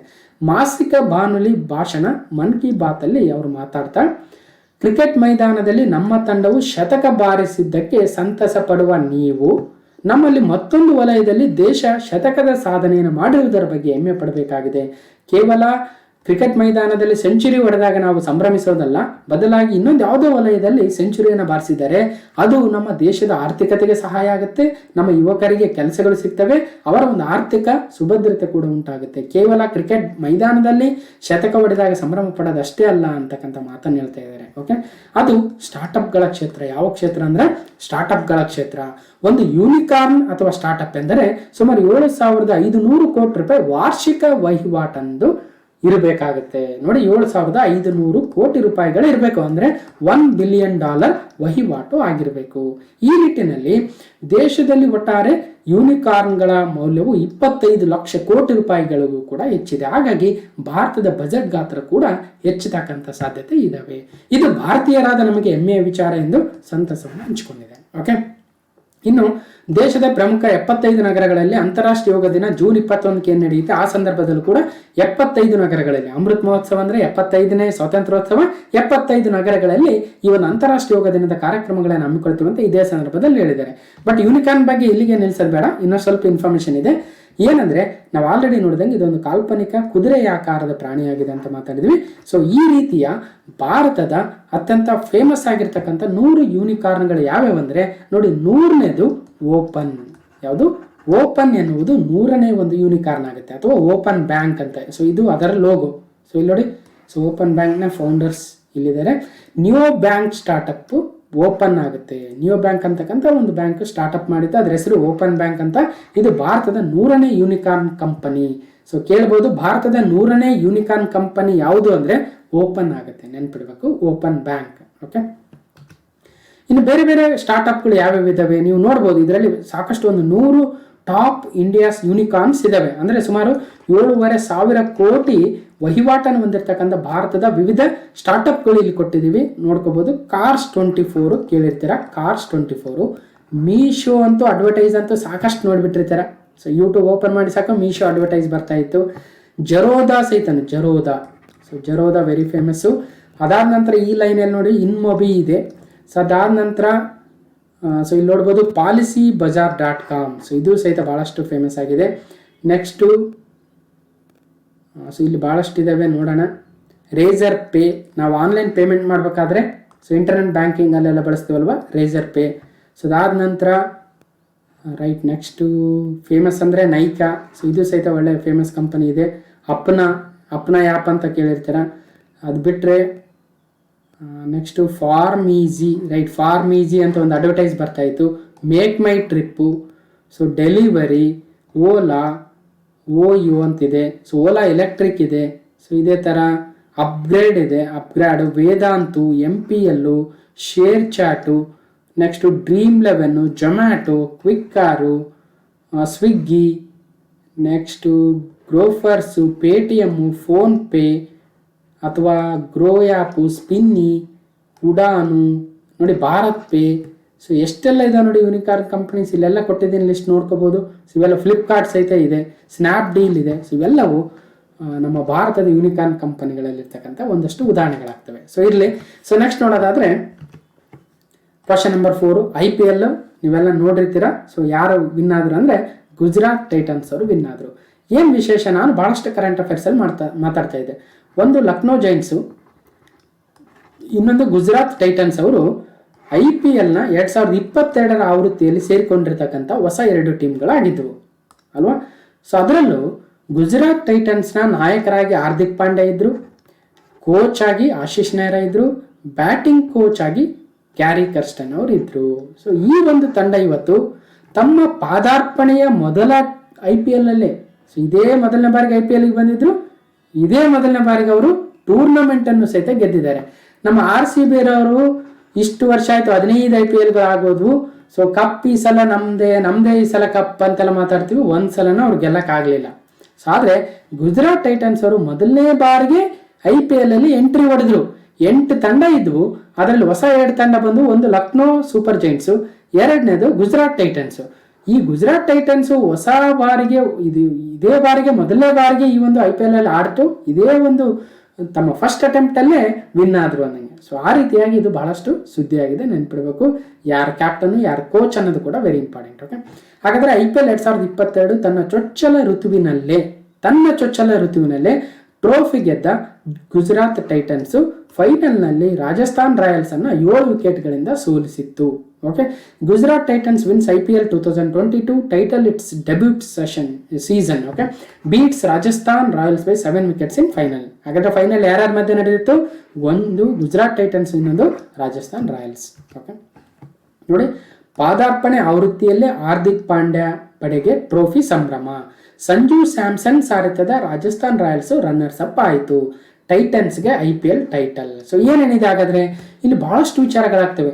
ಒಂದು ಆರೆಂಜ್ ಕ್ಯಾಪ್ ಯಾರಿಗೆ ಸಿಕ್ತು ಅಲ್ವಾ, ಪರ್ಪಲ್ ಕ್ಯಾಪ್ ಯಾರಿಗೆ ಸಿಕ್ತು, ಅಥವಾ ಮೋಸ್ಟ್ ವ್ಯಾಲ್ಯೂಯಬಲ್ ಪ್ಲೇಯರ್ ಯಾರಾದರೂ, ಎಮರ್ಜಿಂಗ್ ಪ್ಲೇಯರ್ ಯಾರಾದರೂ, ಫೈನಲ್ ಅಲ್ಲಿ ಮ್ಯಾನ್ ಆಫ್ ದಿ ಮ್ಯಾಚ್ ಯಾರಾದರೂ, ಇಡೀ ಸರಣಿ ಪುರುಷೋತ್ತಮ ಯಾರಾದರೂ. ಸೊ ಈ ಎಲ್ಲ ವಿಚಾರಗಳು ಬಹಳಷ್ಟು ಇಂಪಾರ್ಟೆಂಟ್ ಆಗ್ತವೆ. ಕೇಳಿದರೆ ಸ್ಟೇಟ್ಮೆಂಟ್ ವೈಸ್ ಕೇಳ್ತಕ್ಕಂಥ ಚಾನ್ಸಸ್ ಕೂಡ ಇರುತ್ತೆ. ಸೊ ಅದಕ್ಕೋಸ್ಕರ ಒಂದಷ್ಟು ಇನ್ಫಾರ್ಮೇಷನ್ ಇವತ್ತು ಗ್ಯಾದರ್ ಮಾಡ್ತಾ ಹೋಗೋಣ. IPL 2022. ಓಕೆ, ನೋಡಿ ಇದು ವಿಜಯ ಕರ್ನಾಟಕದಲ್ಲಿರ್ತಕ್ಕಂಥ ಆರ್ಟಿಕಲ್. ಆದರೆ ಪ್ರಜಾವಾಣಿಲಿ ಏನಿದೆ, ಪಾದಾರ್ಪಣೆ ಆವೃತ್ತಿಯಲ್ಲಿ ಚಾಂಪಿಯನ್ ಹಾರ್ದಿಕ್ ಆಲ್ರೌಂಡರ್ ಆಟ, Rajasthan Royals runners up, Gujarat ಟೈಟನ್ಸ್ಗೆ ಕಿರೀಟ. ಸೊ ಓಕೆ, ಹಾಗಾದ್ರೆ ಬನ್ನಿ. ಮೊದಲನೇದಾಗಿ ಇದು 15ನೇ IPL ಆಗಿತ್ತು. 15ನೇ IPL ನೆನ್ಪಿಡಬೇಕು. ಓಕೆ, ಸೊ ಇದರಲ್ಲಿ ಗುಜರಾತ್ ಟೈಟನ್ಸ್ ತಂಡ ರಾಜಸ್ಥಾನ್ ರಾಯಲ್ಸ್ ಅನ್ನು ಸೋಲಿಸುವ ಮೂಲಕ ತಮ್ಮ ಪಾದಾರ್ಪಣೆಯ ಒಂದು IPL ಟೂರ್ನಮೆಂಟ್ ಅಲ್ಲಿನೇ ಗೆದ್ದಿರ್ತಕ್ಕಂಥ ಇತಿಹಾಸವನ್ನು ಬರೆಯಿತು. ಓಕೆ, ಇನ್ನು ಈ ಒಂದು IPL ಅಲ್ಲಿ ಅತ್ಯಂತ ಹೆಚ್ಚಿನ ಗರಿಷ್ಠ ಸ್ಕೋರ್ ಅಂದ್ರೆ ಒಂದು ಮ್ಯಾಚ್ ಅಲ್ಲಿ ಅತಿ ಹೆಚ್ಚು ಸ್ಕೋರ್ ಅನ್ನು ಮಾಡಿರ್ತಕ್ಕಂಥವ್ರು ಕ್ವಿಂಟನ್ ಡಿಕಾಕ್ ಅವರು ಲಕ್ನೋ ಸೂಪರ್ ಜೈಂಟ್ಸ್ ತಂಡದ ಪರವಾಗಿ ಆಡಿದ್ರು. 140 ರನ್ಗಳನ್ನ ಬಾರಿಸಿದ್ರು. ಓಕೆ, ಇನ್ನು ಅತಿ ಹೆಚ್ಚು ಡಾಟ್ ಬಾಲ್ ಹಾಕಿದವರು ನಮ್ಮ ಕನ್ನಡದ ಪ್ರಸಿದ್ಧ ಕೃಷ್ಣರವರು ರಾಜಸ್ಥಾನ್ ರಾಯಲ್ಸ್ ಪರವಾಗಿ 200 ಡಾಟ್ ಬಾಲ್ಗಳನ್ನು ಹಾಕಿದ್ರು. ಅದು T20ಲಿ ಡಾಟ್ ಬಾಲ್ ಹಾಕೋದನ್ನು ಸುಮ್ಮನೆ ಅಲ್ಲ ಅಲ್ವಾ, ಬ್ಯಾಟ್ ಹಿಡಿದ್ರೆ ಸಾಕು 6 ಹೊಡಿತಕ್ಕಂಥ ಮೂಡಲ್ಲಿ ಮೈಂಡಲ್ಲಿ ಇರ್ತಕ್ಕಂಥವ್ರು ಡಾಟ್ ಬಾಲ್ ಮಾಡೋದು ಸುಮ್ಮನೆ ಅಲ್ಲ. ಸೊ ಬಾಲರಿಗೆ ಒಳ್ಳೆ ಚಾಲೆಂಜಿಂಗ್ ಆಗಿರ್ತಕ್ಕಂಥ ಒಂದು ಪ್ಲಾಟ್ಫಾರ್ಮ್ ಅಂದರೆ ಅದು T20 ಆಗುತ್ತೆ. ಓಕೆ, ಇನ್ನು ನೆಕ್ಸ್ಟ್ ಹ್ಯಾಟ್ರಿಕ್ ಸಾಧನೆ ಮಾಡಿದ್ರು ಯಾರು? ಯಜುವೇಂದ್ರ ಚಹಲ್ ಅವರು. ಯಜುವೇಂದ್ರ ಚಹಲ್ ಹ್ಯಾಟ್ರಿಕ್ ಸಾಧನೆ. ಅತಿ ಹೆಚ್ಚು ಅರ್ಧಶತಕ ಡೇವಿಡ್ ವಾರ್ನರ್ ಅವರು ಬಾರಿಸಿದ್ದಾರೆ. ಫೇರ್ ಪ್ಲೇ ಅವಾರ್ಡ್ ಅಂದ್ರೆ ಉತ್ತಮ ಪ್ಲೇ ಮಾಡಿರ್ತಕ್ಕಂಥ ಅವಾರ್ಡ್ ರಾಜಸ್ಥಾನ್ ರಾಯಲ್ಸ್ಗೆ, ಗುಜರಾತ್ ಟೈಟನ್ಸ್ ಸಹಿತ ಸಿಕ್ಕಿದೆ ಜಂಟಿಯಾಗಿ. ಶ್ರೇಷ್ಠ ಬೌಲಿಂಗು ಜಸ್ಪ್ರೀತ್ ಬೂಮ್ರಾರ್ ಅವರು 4 ಓವರ್ ಹಾಕಿ 1 ಮೇಡನ್ ಮಾಡಿ 10 ರನ್ ಕೊಟ್ಟು 5 ವಿಕೆಟ್ ಗಳಿಸಿರ್ತಕ್ಕಂಥದ್ದು ಶ್ರೇಷ್ಠ ಬೌಲಿಂಗ್ ಆಯಿತು ಈ ಒಂದು IPL ಅಲ್ಲಿ. ಇನ್ನು ಸೊ ಎಷ್ಟು ಪಂದ್ಯಗಳು ಅದೆಲ್ಲ ಇದೆ. ಒಟ್ಟು ಮೊತ್ತ ನೋಡಿ, ಈ ಒಂದು ವಿಜೇತರಿಗೆ ಒಟ್ಟು ಮೊತ್ತ 20 ಕೋಟಿ, ಗುಜರಾತ್ ಟೈಟನ್ಸ್ಗೆ 20 ಕೋಟಿ, ರನ್ನರ್ಸ್ ಅಪ್ಪು ರಾಜಸ್ಥಾನ್ ರಾಯಲ್ಸ್ಗೆ 13 ಕೋಟಿ. ಇನ್ನು 3ನೇ ಸ್ಥಾನದಲ್ಲಿ ರಾಯಲ್ ಚಾಲೆಂಜರ್ಸು 7 ಕೋಟಿ, 4ನೇ ಸ್ಥಾನ ಲಕ್ನೋ ಸೂಪರ್ ಜೈಂಟು 6.5 ಕೋಟಿ. ಓಕೆ, ಇನ್ನು ಆರೆಂಜ್ ಕ್ಯಾಪ್. ಏನಿದು ಆರೆಂಜ್ ಕ್ಯಾಪ್? ಇಲ್ಲಿ ನೋಡಿ, ಜೋಸ್ ಬಟ್ಲರ್ ಅವರು ರಾಜಸ್ಥಾನ್ ರಾಯಲ್ಸ್ ಪರವಾಗಿ ಆರೆಂಜ್ ಕ್ಯಾಪ್ ಅನ್ನು ಪಡೆದಿದೆ. ಅಂದ್ರೆ ಈ ಒಂದು IPL 2022ರ 15ನೇ IPL ಅಲ್ಲಿ ಅತಿ ಹೆಚ್ಚು ರನ್ಗಳನ್ನು ಯಾರು ಬಾರಿಸ್ತಾರೋ ಅವ್ರಿಗೆ ಆರೆಂಜ್ ಕ್ಯಾಪ್ ಕೊಡ್ತಾರೆ. ಓಕೆ, ಸೊ 15 ಲಕ್ಷ ಮೌಲ್ಯ ಇದೆ. ಇನ್ನು ಅತಿ ಹೆಚ್ಚು ವಿಕೆಟ್ಗಳನ್ನು ಪಡೆದಿರ್ತಕ್ಕಂಥವ್ರಿಗೆ ಪರ್ಪಲ್ ಕ್ಯಾಪ್ ಕೊಡ್ತಾರೆ. ಪರ್ಪಲ್ ಕ್ಯಾಪ್ ಯಜುವೇಂದ್ರ ಚಹಲ್ ಅವರಿಗೆ ಸಿಕ್ಕಿದೆ. ಒಟ್ಟು 27 ವಿಕೆಟ್ ಪಡೆದಿದ್ರು. ಸೊ ಆರೆಂಜ್ ಕ್ಯಾಪ್ ಮತ್ತು ಪರ್ಪಲ್ ಕ್ಯಾಪ್ ಇಬ್ಬರಿಗೂ 15 ಲಕ್ಷ ಕೊಡ್ತಾರೆ. ಸೊ ಒಂದು ವಿಚಾರ. ಓಕೆ, ಇಲ್ಲಿ ನೋಡಿದ್ವಿ ಆಲ್ರೆಡಿ 20 ಕೋಟಿ ಚಾಂಪಿಯನ್ಸ್ಗೆ, ರನ್ನರ್ ಅಪ್ಗೆ 13 ಕೋಟಿ ಅಂತ. ಇನ್ನು ಫೈನಲ್ ಪಂದ್ಯದಲ್ಲಿ ಒಳ್ಳೆ ಪರ್ಫಾರ್ಮೆನ್ಸ್ ಮಾಡಿದವರಿಗೆ ಪಂದ್ಯ ಪುರುಷೋತ್ತಮ ಅವಾರ್ಡ್ ಕೊಡ್ತಾರೆ. ಅದನ್ನ ಈ ಗುಜರಾತ್ ಟೈಟನ್ಸ್ ಏನು ವಿನ್ ಆಗಿದ್ದಾರೆ ಅವರ ಒಂದು ನಾಯಕ ಹಾರ್ದಿಕ್ ಪಾಂಡ್ಯರವರಿಗೆ ನೀಡಿದ್ದಾರೆ. ಇನ್ನು ಸರಣಿ ಸರ್ವೋತ್ತಮ ಅಥವಾ ಮ್ಯಾನ್ ಆಫ್ ದ ಸೀರೀಸ್ ಅನ್ನ ಜೋಸ್ ಬಟ್ಲರ್ ಅವರಿಗೆ ನೀಡಿದ್ದಾರೆ, ನೆನ್ಪಿಡ್ಬೇಕು. ಓಕೆ, ಸೊ ಇನ್ನು ಬೇರೆ ಬೇರೆ ವಿಚಾರಗಳು ಎಲ್ಲಿದ್ದಾವೆ, ಸೊ ಅಷ್ಟೇನು ಇಂಪಾರ್ಟೆಂಟ್ ಅಲ್ಲ, ನೋಡೋಣ. ಓಕೆ, 15 ಆವೃತ್ತಿಗಳಂತ ಹೇಳ್ತಾ ಇದ್ವಿ. 15 ಆವೃತ್ತಿಗಳಲ್ಲಿ ಮೊದಲನೇ ಸೀಸನ್ 2008ರಲ್ಲಿ ಆರಂಭವಾಗಿತ್ತು IPL. ಅದನ್ನ ರಾಜಸ್ಥಾನ್ ಅವರು ಚೆನ್ನೈ ಸೂಪರ್ ಕಿಂಗ್ಸ್ ವಿರುದ್ಧ ಗೆದ್ದಿತ್ತು. ಅದಾದ ನಂತರ ಇದು 15ನೇ IPL ಆಗುತ್ತೆ. ನೋಡಿ, 15ನೇ IPL 2022ರಲ್ಲಿ ಗುಜರಾತ್ ಟೈಟನ್ಸ್ ತಂಡ ಗೆದ್ದು. ನೋಡಿ, ರಾಜಸ್ಥಾನ್ ಮೊದಲನೇ ಒಂದು ಟ್ರೋಫಿ, ಈಗ 15ನೇ ಟ್ರೋಫಿನ ಗುಜರಾತ್ ಟೈಟನ್ಸ್. ಅತಿ ಹೆಚ್ಚು ಬಾರಿ ಗೆದ್ದಿರ್ತಕ್ಕಂಥದ್ದು ಮುಂಬೈ ಇಂಡಿಯನ್ಸ್ ಅನ್ಸುತ್ತೆ. ನೋಡಿ, ಸೊ 1, 2, 3, 4, 5 ಬಾರಿ ಗೆದ್ದಿದೆ. ಚೆನ್ನೈ ಸೂಪರ್ ಕಿಂಗ್ಸು ನೋಡಿ 1, 2, 3, 4 ಸಲ ಗೆದ್ದಿದೆ. ಸೊ ಹೀಗೆ ಯಾರ್ಯಾರು ಸೊ ಎಷ್ಟೆಷ್ಟು ಗೆದ್ದಿದ್ದಾರೆ ನೆನ್ಪಿಡಿ. ಓಕೆ, ಇನ್ನು IPL 2022 ಅವಾರ್ಡ್ಸಲ್ಲಿ ಬಹಳಷ್ಟು ಅವಾರ್ಡ್ಸ್ ಕೊಡ್ತಾರೆ. ಫೇಮಸ್ ಅಂದರೆ ಯಾವುದಂದ್ರೆ orange cap Jose ಬಟ್ಲರು, purple cap Yuzvendra Chahal. Okay, ಇನ್ನು ಎಮರ್ಜಿಂಗ್ ಪ್ಲೇಯರ್ ಯಾರಂದ್ರೆ ಉಮ್ರಾನ್ ಮಲಿಕ್ ಅವರು. ಯಾರು? ಉಮ್ರಾನ್ ಮಲಿಕ್ ಎಮರ್ಜಿಂಗ್ ಪ್ಲೇಯರ್ ಅಥವಾ ಉದಯೋನ್ಮುಖ ಆಟಗಾರ. ಇನ್ನು ಮೋಸ್ಟ್ ವ್ಯಾಲ್ಯೂಯಬಲ್ ಪ್ಲೇಯರ್ ಅಂದ್ರೆ ನೀಡಿರ್ತಕ್ಕಂಥ ಹಣಕ್ಕೆ ಏನು ಬಿಡ್ ಮಾಡಿದ್ರು ಅದಕ್ಕೆ ಒಳ್ಳೆ ಒಂದು ಪರ್ಫಾರ್ಮೆನ್ಸ್ ಅನ್ನ ನೀಡಿ ತಂಡದ ಗೆಲುವಿಗೆ ಶ್ರಮಿಸಿರ್ತಕ್ಕಂಥವ್ರು ಅಂದ್ರೆ ಜೋಸ್ ಬಟ್ಲರ್ ಅವರು ಮೋಸ್ಟ್ ವ್ಯಾಲ್ಯೂಯಬಲ್ ಪ್ಲೇಯರ್ ಆಗ್ತಾರೆ. ಇನ್ನು ಫೇರ್ ಪ್ಲೇ ಅವಾರ್ಡ್ ಅಂದ್ರೆ ಉತ್ತಮ ಒಂದು ಅಂಪೈರ್ಗೂ ಒಳ್ಳೆಯ ಒಂದು ಬೆಲೆಯನ್ನು ಕೊಟ್ಟು ವಿರೋಧಿ ತಂಡಕ್ಕೂ ಕೂಡ ಉತ್ತಮ ಒಂದು ಸಹಕಾರವನ್ನು ನೀಡಿರ್ತಕ್ಕಂಥ ತಂಡವನ್ನ ಫೇರ್ ಪ್ಲೇ ಅವಾರ್ಡ್ ಕೊಡ್ತಾರೆ. ಅದು ರಾಜಸ್ಥಾನ್ ರಾಯಲ್ಸ್ ಮತ್ತು ಗುಜರಾತ್ ಟೈಟನ್ಸ್ಗೆ ಬಂದಿದೆ. ಸೊ ಇಷ್ಟು IPL 2022ರ ಒಂದಷ್ಟು ಗ್ಲಾನ್ಸ್ ಆಯಿತು.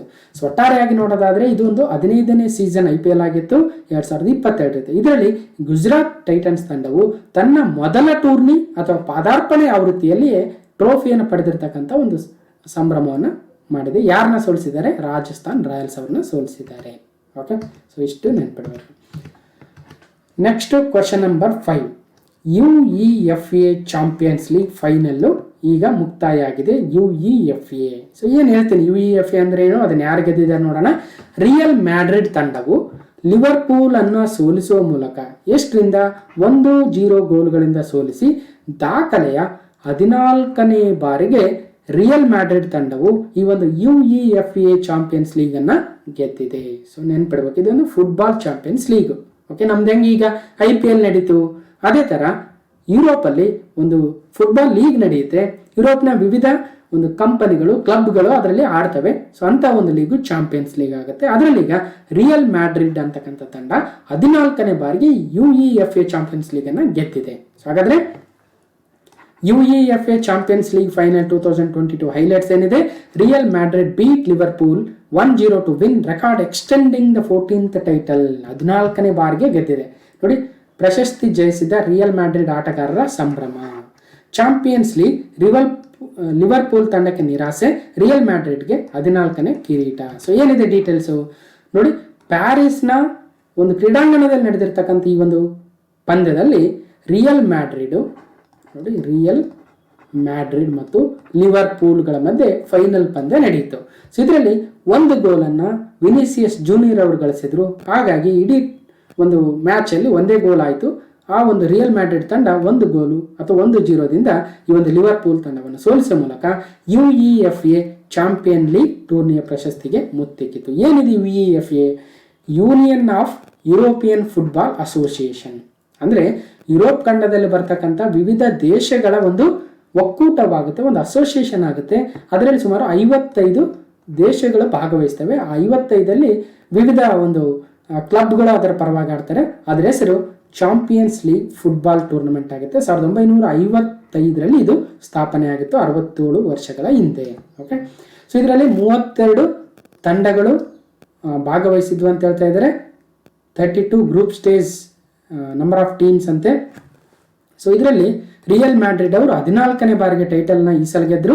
ಅತಿ ಹೆಚ್ಚು ಕೂಡ ರಿಯಲ್ ಮ್ಯಾಡ್ರಿಡ್ ಅವರೇ ಗೆದ್ದಿದ್ದಾರೆ. ಸೊ ಇನ್ನು ಏನಿದೆ ಇದರಲ್ಲಿ, ಸೊ ಈ ಒಂದು ರಿಯಲ್ ಮ್ಯಾಡ್ರಿಡ್ ಅವರು 1-0 ಗೋಲ್ಗಳಿಂದ ಲಿವರ್ಪೂಲ್ ಅನ್ನ ಸೋಲಿಸಿದ್ದಾರೆ. ಹಾಗಾಗಿ 14ನೇ ಬಾರಿ ಯುರೋಪಿನ ರಾಜ ಎನಿಸ್ಕೊಂಡಿದ್ದಾರೆ. ಯುರೋಪಿನಲ್ಲಿ ನಡೀತಕ್ಕಂಥ ಈ ಒಂದು football championship UEFA champion league ಅನ್ನ ರಿಯಲ್ ಮ್ಯಾಡ್ರಿಡ್ ಅವರು ಗೆದ್ದಿದ್ದಾರೆ. ಒಟ್ಟು ಪ್ರಶಸ್ತಿ ಮೊತ್ತ 176 ಕೋಟಿ. IPL 20 ಕೋಟಿ ಅಂತ ಮಾತಾಡಿದ್ವಿ ನೋಡಿ. ಪ್ರಶಸ್ತಿ ಮೊತ್ತ ಈ ಒಂದು ಚಾಂಪಿಯನ್ಸ್ ಲೀಗ್ದು 176 ಕೋಟಿ ಕೊಡ್ತಾರೆ. ರನ್ನರ್ ಅಪ್ಗೆನೆ 136 ಕೋಟಿ ಇದೆ. ಹಾಗಾದ್ರೆ ರಿಯಲ್ ಮ್ಯಾಡ್ರಿಡ್ಗೆ 176 ಕೋಟಿ, ಲಿವರ್ಪೂಲ್ಗೆ 136 ಕೋಟಿ ನೆನಪಿಡಬೇಕು. ಓಕೆ, ಸೊ ಇಷ್ಟು UEFA union European football association ಸುಮಾರು 55 ಮೆಂಬರ್ಸ್ ಇದ್ದಾರೆ ಇದರಲ್ಲಿ.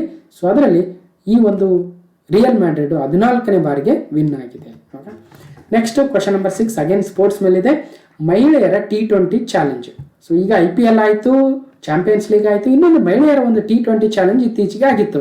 ಅದರಲ್ಲಿ 3ನೇ ಬಾರಿಗೆ ಸೂಪರ್ ನೋವಸ್ ತಂಡ ಗೆದ್ದಿದೆ. ಏನಿದು ನೋಡಿ, IPL ಅನ್ನು ನಡೆಸ್ತಕ್ಕಂಥವ್ರು BCCI ಅವರೇ. ಇದು ಪುರುಷರ ಒಂದು ಕ್ರಿಕೆಟ್ T20 ಟೂರ್ನಮೆಂಟ್ ಆಗುತ್ತೆ. ಆದರೆ ಮಹಿಳೆಯರ T20 ಟೂರ್ನಮೆಂಟ್ ನಡೆದ್ರೆ ಅಷ್ಟೊಂದು ಜನ ನೋಡ್ತಾ ಇಲ್ಲ. ಸೊ ಅದಕ್ಕೋಸ್ಕರ ಹೇಗಾದ್ರೂ ಮಾಡಿ ಅದನ್ನು ಕೂಡ ನಮ್ಮ IPL ತರ ಮಾಡ್ಬೇಕನ್ನೋ ಉದ್ದೇಶಕ್ಕೆ BCCI ಅವರು ಈ ಒಂದು T20 ಚಾಲೆಂಜ್ ಅಂತಕ್ಕಂಥ ಒಂದು ಟ್ರೋಫಿಯನ್ನೇ ನಡೆಸ್ತಾ ಇದ್ದಾರೆ. ಅದರಲ್ಲೂ ಸಹಿತ ಒಂದಷ್ಟು ಇಡೀ ಪ್ರಪಂಚದ ವಿವಿಧ ತಂಡಗಳ ಆಟಗಾರರನ್ನ ಸೇರಿಸಿ ಒಂದಷ್ಟು T20 ಮ್ಯಾಚಸ್ನ ನಡೆಸ್ತಾ ಇದ್ದಾರೆ. ಅದನ್ನು ವುಮೆನ್ಸ್ T20 ಚಾಲೆಂಜ್ ಅಂತ ಕರಿತೀವಿ. ಆದರೆ 2022ರ ಆವೃತ್ತಿಯಲ್ಲಿ 3ನೇ ಬಾರಿಗೆ ಸೂಪರ್ ನೋವಾಸ್ ಅಂತಕ್ಕಂಥ ತಂಡ ಗೆದ್ದಿದೆ. ಸೊ ಅಷ್ಟೇ ವಿಚಾರ ಇರ್ತಕ್ಕಂಥದ್ದು. ಓಕೆ, ನೋಡಿ, ಸೂಪರ್ ನೋವಾಸ್ 3ನೇ ಬಾರಿಗೆ ಚಾಂಪಿಯನ್. ಸೂಪರ್ ನೋವಾಸ್ ತಂಡ ಮಹಿಳೆಯರ T20 ಚಾಲೆಂಜ್ 3ನೇ ಬಾರಿಗೆ ಚಾಂಪಿಯನ್ ಪಟ್ಟವನ್ನು ಅಲಂಕರಿಸಿತು. ಶನಿವಾರ ನಡೆದ 4ನೇ ಆವೃತ್ತಿ, 4ನೇ ಒಂದು ಚಾಲೆಂಜ್ ವುಮೆನ್ಸ್ T20 ಚಾಲೆಂಜ್ ಆಗುತ್ತೆ. ಅದರಲ್ಲಿ 3 ಬಾರಿ ಸೂಪರ್ ನೋವಾಸೇ ಗೆದ್ದಿದೆ. ಓಕೆ, ಸೊ ಇನ್ನು ವೆಲಾಸಿಟಿ ತಂಡದ ವಿರುದ್ಧ ಗೆದ್ದಿತ್ತು. ಈ ಮೂಲಕ ಸೂಪರ್ ನೋವಾಸ್ ತಂಡ ಟ್ರೋಫಿಗೆ ಮುತ್ತಿತ್ತು. 2018, 2019ರಲ್ಲಿ ಸತತವಾಗಿ 2 ಬಾರಿ ಚಾಂಪಿಯನ್ ಆಗಿತ್ತು. 2020ರಲ್ಲಿ ಫೈನಲ್ ಹೋಗಿತ್ತು, ಅದ್ರ ಸೋತಿತ್ತು. ನೆಕ್ಸ್ಟ್ 2022ರಲ್ಲಿ ಈಗ ಮತ್ತೆ ಗೆದ್ದಿದೆ. ಸೊ ಏನಿಲ್ಲ, ಸೊ ಇಲ್ಲಿ ಏನಂದರೆ ವುಮೆನ್ಸ್ T20 ಚಾಲೆಂಜ್ ಯಾರು ನಡೆಸ್ತಾರೆ ಅಂದರೆ BCCI. ಇದೊಂದು T20 ಮ್ಯಾಚ್ ಆಗುತ್ತೆ. 2018ರಲ್ಲಿ ಆರಂಭವಾಯಿತು. ಇದೊಂದು ರೌಂಡ್ ರಾಬಿನ್ ಮ್ಯಾಚ್ ಆಗುತ್ತೆ. ಇದರಲ್ಲಿ ಸೂಪರ್ ನೋವಸ್ 3ನೇ ಬಾರಿಗೆ ಗೆದ್ದಿದೆ. ಓಕೆ, ಇನ್ನು ಕ್ವಶನ್ ನಂಬರ್ 7, ಭಾರತೀಯ chess grand master R Praggnanandhaa ಬಹಳ ಸುದ್ದಿಲಿದ್ದಾರೆ. ಅವರು ಮೊನ್ನೆ ವರ್ಲ್ಡ್ ನಂಬರ್ 1 ನಾರ್ವೆಯ ಕಾರ್ಲಸ್ ಮ್ಯಾಗ್ನಸನ್ ಅವರನ್ನ 2ನೇ ಬಾರಿಗೆ ಸೋಲಿಸಿದ್ರು. ನಂತರ ಮುಂದಿನ ಸುತ್ತುಗಳಿಗೆ ಹೋಗಿ ಫೈನಲ್ ಅಲ್ಲಿ ಅವರು ಸೋಲ್ತರು. ಹಾಗಾಗಿ ಈ ಚೇಜಬಲ್ ಮಾಸ್ಟರ್ಸ್ ಫೈನಲ್ ನಲ್ಲಿ 2ನೇ ಸ್ಥಾನವನ್ನ ಪಡೆದ್ರು. Indian chess grand master R Praggnanandhaa finishes second in Chessable masters finals online ಈ ಒಂದು ಟೂರ್ನಮೆಂಟ್ ಆಗಿತ್ತು. ನೋಡಿ, Chessable Masters online chess Praggnanandhaa runner up ಆದ್ರು. ಇನ್ನೇನು ಫೈನಲ್ ಅಲ್ಲಿ ಸೋತರು, ಬಟ್ ಒಳ್ಳೆ ಪರ್ಫಾರ್ಮೆನ್ಸ್ ಅನ್ನ ನೀಡಿದ್ರು.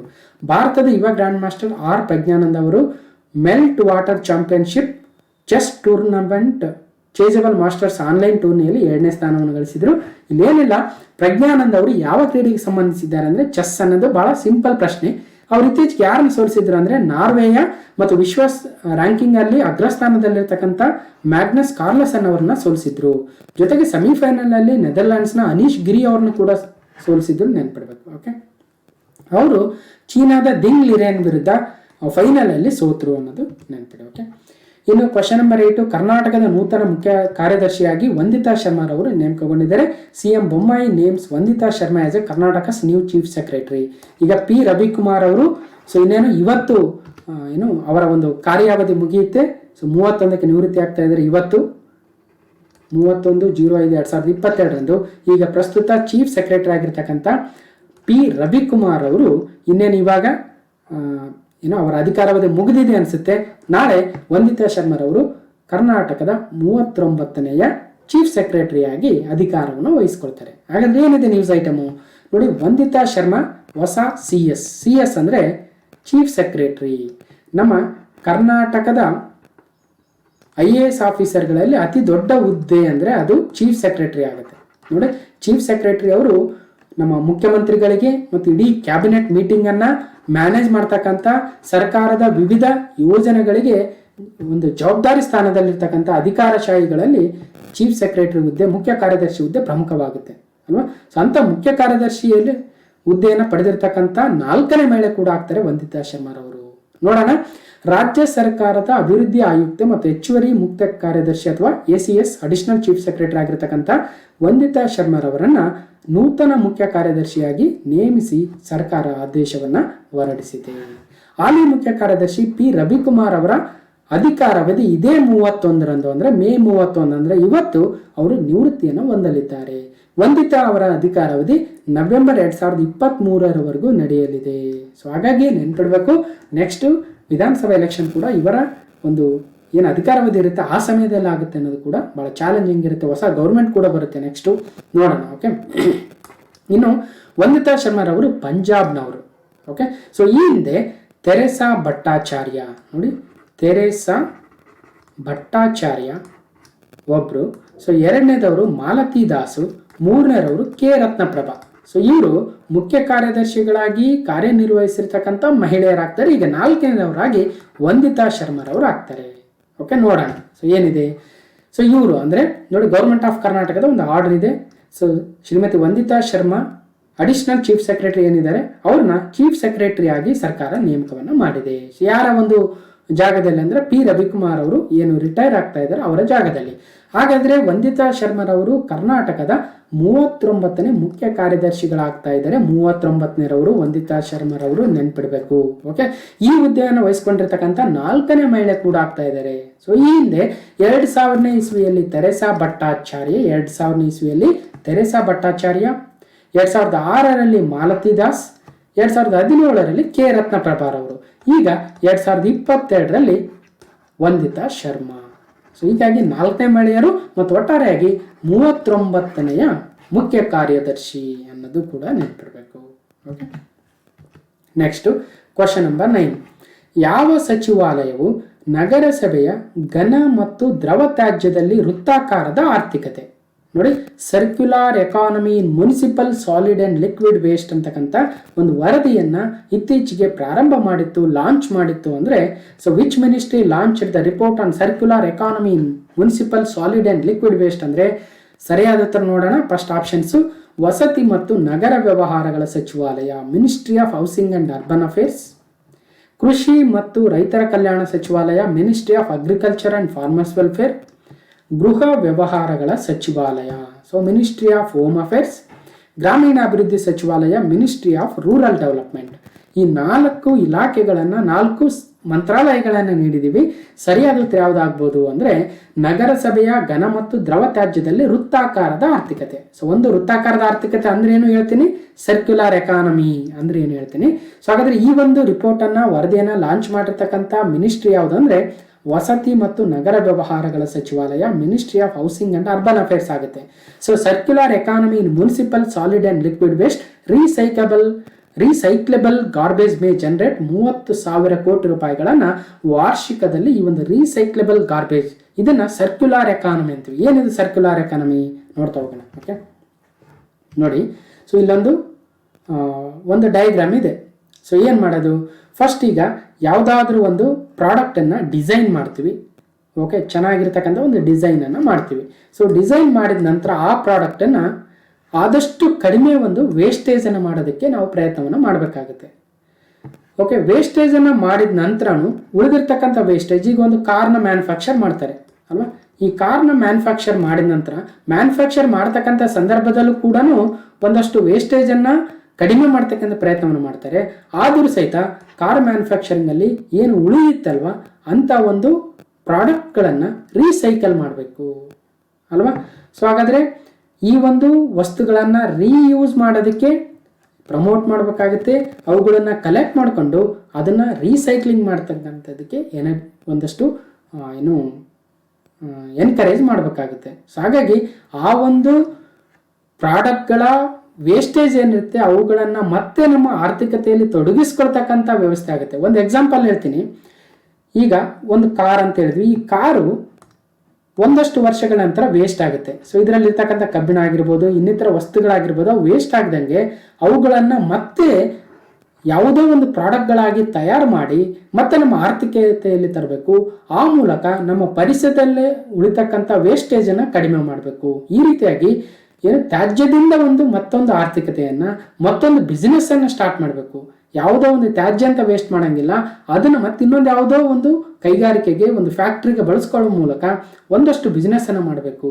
ಹಾಗಾಗಿ ನಮ್ಮ ಪರಿಸರದಲ್ಲಿ ಉಳಿಯಬಹುದಾಗಿರ್ತಕ್ಕಂಥ ವೇಸ್ಟೇಜನ್ನು ಕಡಿಮೆ ಮಾಡಬೇಕು. ಸೊ ಅಂಥ ಒಂದು ಎಕಾನಮಿಯನ್ನು ಸರ್ಕ್ಯುಲಾರ್ ಎಕಾನಮಿ ಅಥವಾ ವೃತ್ತಾಕಾರದ ಆರ್ಥಿಕತೆ ಅಂತೀವಿ.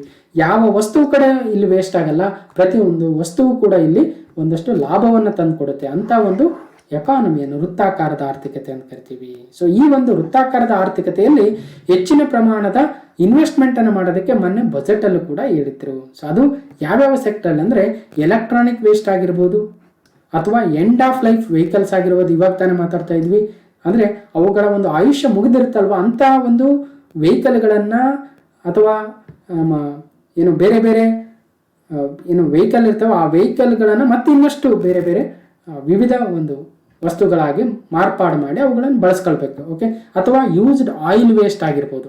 ಆಯಿಲ್ ವೇಸ್ಟ್ ಆಗುತ್ತಲ್ವ, ಆಯಿಲನ್ನು ಕೂಡ ಬೇರೆ ಬೇರೆ ವಸ್ತುಗಳನ್ನು ತಯಾರು ಮಾಡಲು ಬಳಸೋದು. Toxic and hazardous industrial waste. So ಈ ರೀತಿಯಾಗಿ toxic and hazardous industrial waste ಏನಿದೆಯೋ ಆ ವೇಸ್ಟನ್ನು ಸಹಿತನು ಬೇರೆ ಯಾವುದೋ ಒಂದು ವಿದ್ಯುತ್ ತಯಾರಿಕೆಗೆ ಆಗಿರ್ಬೋದು, ಅಥವಾ ಇನ್ನೊಂದು ಯಾವುದೋ ವಸ್ತುವಿನ ತಯಾರಿಕೆಗೆ ಬಳಸ್ಕೊಳ್ಳುವ ಮೂಲಕ ಒಂದು ಸರ್ಕ್ಯುಲರ್ ಎಕಾನಮಿಯನ್ನು ಮಾಡಬೇಕು ಅನ್ನೋ ಉದ್ದೇಶಕ್ಕೆ ಸರ್ಕಾರ ಬಹಳಷ್ಟು ಪ್ರಯತ್ನಗಳನ್ನು ಮಾಡ್ತಾ ಇತ್ತು. ಅದಕ್ಕೋಸ್ಕರ 11 ಏರಿಯಾಗಳನ್ನು ಹಾಕ್ಕೊಂಡಿತ್ತು. ಅದಕ್ಕೆ ಬೇರೆ ಬೇರೆ ಮಿನಿಸ್ಟ್ರಿಗಳಿಗೂ ಸಹಿತನು ವಹಿಸಿತ್ತು ಕೂಡ. ನೋಡ್ಬೋದು, ಒಂದು ಮುನಿಸಿಪಲ್ ಸಾಲಿಡ್ ವೇಸ್ಟು, ಲಿಕ್ವಿಡ್ ವೇಸ್ಟ್ಗೋಸ್ಕರ ministry of housing and urban ಅಫೇರ್ಸ್ಗೆ ವಹಿಸಿತ್ತು. ಸೊ ಇದ್ರ ಬಗ್ಗೆ ನೀವು ಯಾವ ರೀತಿಯ ಸಾಲಿಡ್ ವೇಸ್ಟ್ ಉಳಿಯುತ್ತೆ ನಮ್ಮ ನಗರಗಳಲ್ಲಿ ಅಥವಾ ನಗರ ಪ್ರದೇಶಗಳಲ್ಲಿ, ಈ ನಮ್ಮ ತ್ಯಾಜ್ಯ ಏನಿರ್ತಲ್ವ ಆ ತ್ಯಾಜ್ಯದಲ್ಲಿ ಮತ್ತೆ ಸಾಲಿಡ್ ಅಂದರೆ ಘನ ತ್ಯಾಜ್ಯ ಮತ್ತು ಲಿಕ್ವಿಡ್ ವೇಸ್ಟ್ ಅಂತ ಏನು ಬರುತ್ತೆ ಅವೆಲ್ಲವುಗಳನ್ನು ಇನ್ನೊಂದು ಯಾವುದೋ ಅಂದರೆ ಎನರ್ಜಿಯನ್ನು ತಯಾರಿಸೋದಾಗಲಿ ಅಥವಾ ಬೇರೆ ಒಂದು ವಸ್ತುಗಳನ್ನು ತಯಾರಿಸೋದಕ್ಕೆ ಬಳಸೋದಕ್ಕೆ ನೀವು ಸ್ಟಡಿ ಮಾಡಿ ರಿಪೋರ್ಟನ್ನು ಕೊಡ್ರಿ ಅಂತ ministry of housing and urban ಅಫೇರ್ಸ್ಗೆ ನೀಡಲಾಗಿತ್ತು. ಅದೇ ಥರ ಸ್ಕ್ರಾಪ್ ಮೆಟಲ್ ಅದಕ್ಕೆ ಮಿನಿಸ್ಟ್ರಿ ಆಫ್ ಸ್ಟೀಲ್ಗೆ ವಹಿಸಲಾಗಿತ್ತು. ಎಲೆಕ್ಟ್ರಾನಿಕ್ ವೇಸ್ಟ್ಗೆ ministry of electronics and information technology ವಹಿಸಲಾಗಿತ್ತು. ಲಿಥಿಯಂ ಅಯಾನ್ ಬ್ಯಾಟ್ರೀಸ್ ತಯಾರಿಕೆಗೆ ಫೋಕಸ್ ಮಾಡಲಿಕ್ಕೆ ನೀತಿ ಆಯೋಗ ವಹಿಸಲಾಗಿತ್ತು. ಹೀಗೆ ಸೋಲಾರ್ ಪ್ಯಾನಲ್ಗೆ MNRಗೆ ಸೊ ಹೀಗೆ ಹಲವಾರು ಒಂದು ಪ್ಯಾನಲ್ಗಳನ್ನು ಮಾಡಿ ಆ ಒಂದು ಸರ್ಕ್ಯುಲರ್ ಎಕಾನಮಿಗೋಸ್ಕರ ಒಂದಷ್ಟು ಏರಿಯಾಗಳನ್ನು ಐಡೆಂಟಿಫೈ ಮಾಡಿತ್ತು ಈಗ ಆಲ್ರೆಡಿ. ಅದರಲ್ಲಿ ಈ ಅರ್ಬನ್ ಆ್ಯಂಡ್ ಹೌಸಿಂಗ್ ಅಫೇರ್ಸ್ ಏನಿದೆ ಅಲ್ವಾ, ಅಂದರೆ ನಮ್ಮ ವಸತಿ ಮತ್ತು ನಗರ ವ್ಯವಹಾರಗಳ ಸಚಿವಾಲಯಕ್ಕೆ ನೀಡಿದಂತಹ ಟಾಸ್ಕು ಈ ಒಂದು ದ್ರವ ಅಥವಾ ಘನತ್ಯಾಜ್ಯದಲ್ಲಿ ವೃತ್ತಾಕಾರದ ಆರ್ಥಿಕತೆ. ಸೊ ಅಂಥ ಒಂದು ರಿಪೋರ್ಟನ್ನು ಈಗ ಈ ಒಂದು ಮಿನಿಸ್ಟ್ರಿ ಲಾಂಚ್ ಮಾಡಿದೆ, ಅದೇ ಸುದ್ದಿಲಿದೆ, ನೆನ್ಪಿಡ್ಬೇಕು. ಓಕೆ, ಸೊ ಹಾಗಾದರೆ circular economy in municipal solid and liquid waste ಏನು ಮಾಡ್ತಾ ಇದ್ದಾರೆ ಅಂದರೆ disposing of recyclables in landfills dump sites not only leads to the loss of valued resources but also causes environment pollution. ಇವತ್ತೇನು ಮಾಡ್ತಾರೆ, ನಗರ ಪ್ರದೇಶಗಳಲ್ಲಿ ಏನು ಮಾಡ್ತಾರೆ, ತ್ಯಾಜ್ಯವನ್ನು ತೆಗೆದುಕೊಂಡು ಹೋಗಿ ಯಾವುದರ ಒಂದು ಡಂಪಿಂಗ್ ಸೈಟ್ ಇರುತ್ತೆ, ಆ ಡಂಪಿಂಗ್ ಸೈಟಲ್ಲಿ ಹಾಕ್ಬಿಡ್ತಾರೆ. ಡಂಪಿಂಗ್ ಸೈಟಲ್ಲಿ ಹಾಕಿದಾಗ ಒಂದು ಪರಿಸರ ಒಂದು ಅಸಮತೋಲನ ಉಂಟಾಗುತ್ತೆ, ಪರಿಸರ ನಾಶ ಕೂಡ ಆಗುತ್ತೆ, ಪರಿಸರದಲ್ಲಿ ಒಂದಷ್ಟು ತೊಂದರೆ ಕೂಡ ಆಗುತ್ತೆ. ಸೊ ಹಾಗಾಗಿ ಕೇವಲ ನಾವು ತಗೊಂಡೋಗಿ ಡಂಪ್ ಸೈಟಲ್ಲಿ ಹಾಕೋದಲ್ಲ, ಬದಲಾಗಿ ಆ ತ್ಯಾಜ್ಯದಿಂದ ಏನಾದರೂ ಒಂದು ಬೇರೆ ವಸ್ತುವನ್ನು ತಯಾರಿಸೋದು, ವಿದ್ಯುತ್ತನ್ನು ತಯಾರಿಸೋದಾಗಲಿ ಅಥವಾ ಗೊಬ್ಬರವನ್ನು ತಯಾರಿಸೋದಾಗಲಿ ಮಾಡೋಕ್ಕಾಗುತ್ತಾ ಅಂತ ನೋಡ್ತಕ್ಕಂಥದ್ದೇ ಈ ಸರ್ಕ್ಯುಲರ್ ಎಕಾನಮಿ ಆಗುತ್ತೆ. ಸೊ ಅರ್ಥ ಆಯಿತು ಅನ್ಕೊಳ್ತೀನಿ. ಒಟ್ಟಾರೆಯಾಗಿ ಯಾವುದೇ ಒಂದು ವಸ್ತುವನ್ನು ವೇಸ್ಟ್ ಮಾಡಿದರೆ ಮತ್ತೆ ಅದನ್ನು ರೀಯೂಸ್ ಮಾಡ್ಕೋಬೇಕು ಅಂತ ಒಂದು ಎಕಾನಮಿಯೇ ಸರ್ಕ್ಯುಲರ್ ಎಕಾನಮಿ ಆಗುತ್ತೆ. ಅದಕ್ಕೆ ಬೇಕಾಗಿರ್ತಕ್ಕಂಥ ಇನ್ಫ್ರಾಸ್ಟ್ರಕ್ಚರು, ಅದಕ್ಕೆ ಬೇಕಾಗಿರ್ತಕ್ಕಂಥ ಬೇರೆ ಬೇರೆ ಒಂದು ವ್ಯವಸ್ಥೆಗಳನ್ನು ಸರ್ಕಾರ ನೀಡೋದಕ್ಕೆ ಈಗ ರೆಡಿ ಆಗ್ತಾ ಇದೆ. ಅದಕ್ಕೋಸ್ಕರ ಈ ಒಂದು ಅರ್ಬನ್ ಅಫೇರ್ಸ್ ಮತ್ತು ಹೌಸಿಂಗ್ ಡಿಪಾರ್ಟ್ಮೆಂಟ್ ಏನಿದೆಯಲ್ವ ಅದು municipal solid waste and liquid waste ಮೇಲೆ ಈ ಒಂದು ವರದಿಯನ್ನು ಲಾಂಚ್ ಮಾಡಿರ್ತಕ್ಕಂಥದ್ದು. Okay, so next question number 10 ನೋಡೋಣ. ದೆಹಲಿ 2 ದಿನಗಳ ಭಾರತ ಡ್ರೋನ್ ಮಹೋತ್ಸವ ಉದ್ಘಾಟನೆ ಮಾಡಿದ ಪ್ರಧಾನಿ ಮೋದಿ. ನೋಡಿ ಡೆಲ್ಲಿ ನ್ಯೂಸ್ ಇದೆ ಏನಂತ, PM Modi flies drone during inauguration of 2 day Bharat drone ಮಹೋತ್ಸವ. ಹಾಗಾದರೆ ಭಾರತ ಡ್ರೋನ್ ಮಹೋತ್ಸವವನ್ನು ಯಾರು ಉದ್ಘಾಟನೆ ಮಾಡಿದ್ರು ಅಂದರೆ ಪ್ರಧಾನಿ ಮೋದಿ ಅವರು. ಎಲ್ಲಿ ಅಂದರೆ ಡೆಲ್ಲಿಲಿ. ಹಾಗಾದ್ರೆ ಏನಿದು ಭಾರತ ಡ್ರೋನ್ ಮಹೋತ್ಸವ ನೋಡ್ತಾ ಹೋಗೋಣ. ಓಕೆ, ನೋಡಿ 2030ಕ್ಕೆ ಭಾರತ ಡ್ರೋನ್ ಹಬ್ಬ ಆಗಬೇಕು. ಈಗ 2022 ಇನ್ನು 8 ವರ್ಷಗಳಲ್ಲಿ ಭಾರತವು ಡ್ರೋನ್ ಹಬ್ಬ ಆಗಬೇಕು ಪ್ರಪಂಚದಲ್ಲಿ ಅಂತಕ್ಕಂಥ ಉದ್ದೇಶವನ್ನು ಇಟ್ಕೊಂಡು ಡ್ರೋನ್ ಉತ್ಸವಕ್ಕೆ ಚಾಲನೆಯನ್ನು ನೀಡಿದರೆ ಪ್ರಧಾನಿ ಮೋದಿ ಅವರು. ಓಕೆ, ಎಲ್ಲಿ? ನವದೆಹಲಿಯಲ್ಲಿ. ಡ್ರೋನ್ಗಳ ಉತ್ಪಾದನೆ, ಬಳಕೆ, ಹೂಡಿಕೆಗೆ ಆದ್ಯತೆಯನ್ನು ನೀಡಬೇಕು ನರೇಂದ್ರ ಮೋದಿ ಅವರು ವಿಶ್ವಾಸವನ್ನು ವ್ಯಕ್ತಪಡಿಸಿದ್ದಾರೆ. ಏನು? ಭಾರತದ ಬಹುತೇಕ ಕ್ಷೇತ್ರಗಳಲ್ಲಿ ಡ್ರೋನ್ಗಳ ಬಳಕೆ ಹೆಚ್ಚುತ್ತಾ ಇದೆ. ಸೊ ಎಲ್ಲ ಕ್ಷೇತ್ರಗಳಲ್ಲಿ ಇವತ್ತು ಡ್ರೋನ್ಗಳನ್ನು ಬಳಸ್ತಾ ಇದ್ದೀವಿ, ಬಹಳಷ್ಟು ಕ್ಷೇತ್ರಗಳಲ್ಲಿ ಅಲ್ವಾ. ಸೊ ಉತ್ಪಾದನೆ, ನೂತನ ತಂತ್ರಜ್ಞಾನದ ಅಳವಡಿಕೆಯಲ್ಲೂ ನಾವು ಮುಂದಿದ್ದೇವೆ. ಹಾಗಾಗಿ ನಮ್ಮ ದೇಶವು 2030ರ ವೇಳೆಗೆ ಜಾಗತಿಕವಾಗಿ ಡ್ರೋನ್ಗಳ ಪ್ರಧಾನ ಕೇಂದ್ರವಾಗಿ ಪರಿವರ್ತನೆಯಾಗಲಿದೆ ಎಂದು ಪ್ರಧಾನಿ ಮೋದಿ ಅವರು ಹೇಳಿದ್ದಾರೆ. ದಿಲ್ಲಿಯಲ್ಲಿ ನಡೆಯುತ್ತಿರುವ 2 ದಿನಗಳ ಭಾರತ ಡ್ರೋನ್ ಉತ್ಸವಕ್ಕೆ ಚಾಲನೆಯನ್ನ ನೀಡಿದ್ರು ಪ್ರಧಾನಿಗಳು. ಡಿಲ್ಲಿಯಲ್ಲಿ ಏನು ನಡೀತಾ ಇದೆ? ಭಾರತ ಡ್ರೋನ್ ಮಹೋತ್ಸವ. ಓಕೆ, ಹಾಗಾದ್ರೆ ಈ ಒಂದು ಸಂದರ್ಭದಲ್ಲಿ ನೋಡಿ, ಭಾರತ ಡ್ರೋನ್ ಮಹೋತ್ಸವವನ್ನು ಪ್ರಧಾನಿ ನರೇಂದ್ರ ಮೋದಿ ಅವರು ಡ್ರೋನ್ ಒಂದನ್ನು ಆರಿಸುವ ಮೂಲಕ ಉದ್ಘಾಟನೆಯನ್ನು ಮಾಡಿದರು. ಈ ಸಂದರ್ಭದಲ್ಲಿ ಕೇಂದ್ರದ ಸಚಿವರಾಗಿರ್ತಕ್ಕಂಥ ಜ್ಯೋತಿರಾದಿತ್ಯ ಸಿಂಧಿಯಾ, VK ಸಿಂಗ್ ಅವರು ಸಹಿತ ಇದ್ರು. ಓಕೆ, ಇನ್ನೊಂದು ಮೋದಿ ಆರಿಸಿದ್ದು ಬೆಂಗಳೂರು ಡ್ರೋನ್. ಅಂದರೆ ಈ ಒಂದು ಸಂದರ್ಭದಲ್ಲಿ ಬೆಂಗಳೂರು ಮೂಲದ ಆಸ್ಟ್ರೇಲಿಯಾ ಏರೋಸ್ಪೇಸ್ ಲಿಮಿಟೆಡ್ ಕಂಪನಿಯ ಡ್ರೋನನ್ನು ಆರಿಸಿದ್ರು ಅಂತಕ್ಕಂಥದ್ದು ನೆನ್ಪಿಡಬೇಕು. ಓಕೆ, ಸೊ ಹಾಗಾದರೆ ಈ ಡ್ರೋನ್ಗಳನ್ನು ಭಾರತದ ವಿವಿಧ ಕ್ಷೇತ್ರಗಳಲ್ಲಿ ಬಳಸಬೇಕು. ಸೊ ಒಂದು ಕೋಟನ್ನು ಕೂಡ ಹೇಳ್ತಾರೆ, ನಾನು ಪ್ರಧಾನಿಯಾಗಿ ಸಾಕಷ್ಟು ಬೇರೆ ಬೇರೆ ಒಂದು ಕಾಮಗಾರಿಗಳು ಏನು ನಡೀತಾ ಇದೆ ಆ ಕಾಮಗಾರಿಗಳನ್ನು ಡ್ರೋನ್ ಮೂಲಕನೇ ನೋಡ್ತಾ ಇದ್ದೀನಿ. ಅಂದರೆ ಅಲ್ಲಿ ಡ್ರೋನ್ ಮೂಲಕ ಆ ಕಾಮಗಾರಿಯ ಪ್ರಸ್ತುತ ಪರಿಸ್ಥಿತಿ ಏನಿದೆ ಅಂತ ಡ್ರೋನ್ ಮೂಲಕ ವಿಡಿಯೋಗಳನ್ನು ಮಾಡಿ ಮೋದಿ ಅವರಿಗೆ ಪ್ರಸ್ತುತಪಡಿಸ್ತಾರೆ ಅವರ ಅಧಿಕಾರಿ ವರ್ಗ ಅನ್ನೋದು ನೆನ್ಪಿಡಬೇಕು. ಓಕೆ, ಜೊತೆಗೆ ಇತ್ತೀಚಿನ ಬಜೆಟಲ್ಲಿ ಡ್ರೋನ್ಗಳನ್ನು, ಕಿಸಾನ್ ಡ್ರೋನ್ಗಳನ್ನು ತರೋದಕ್ಕೆ ಭಾಳಷ್ಟು ಒಂದು ವಿಚಾರಗಳನ್ನು ಬಜೆಟಲ್ಲಿ ಕೂಡ ನಿರ್ಮಲಾ ಸೀತಾರಾಮನ್ ಅವರು ಮೊನ್ನೆ 2022 ಬಜೆಟಲ್ಲಿ ಮಂಡನೆಯನ್ನು ಮಾಡಿದರು. ಏನಂತ ನೋಡಿ, use of Kisan drones will be promoted for crop assessment.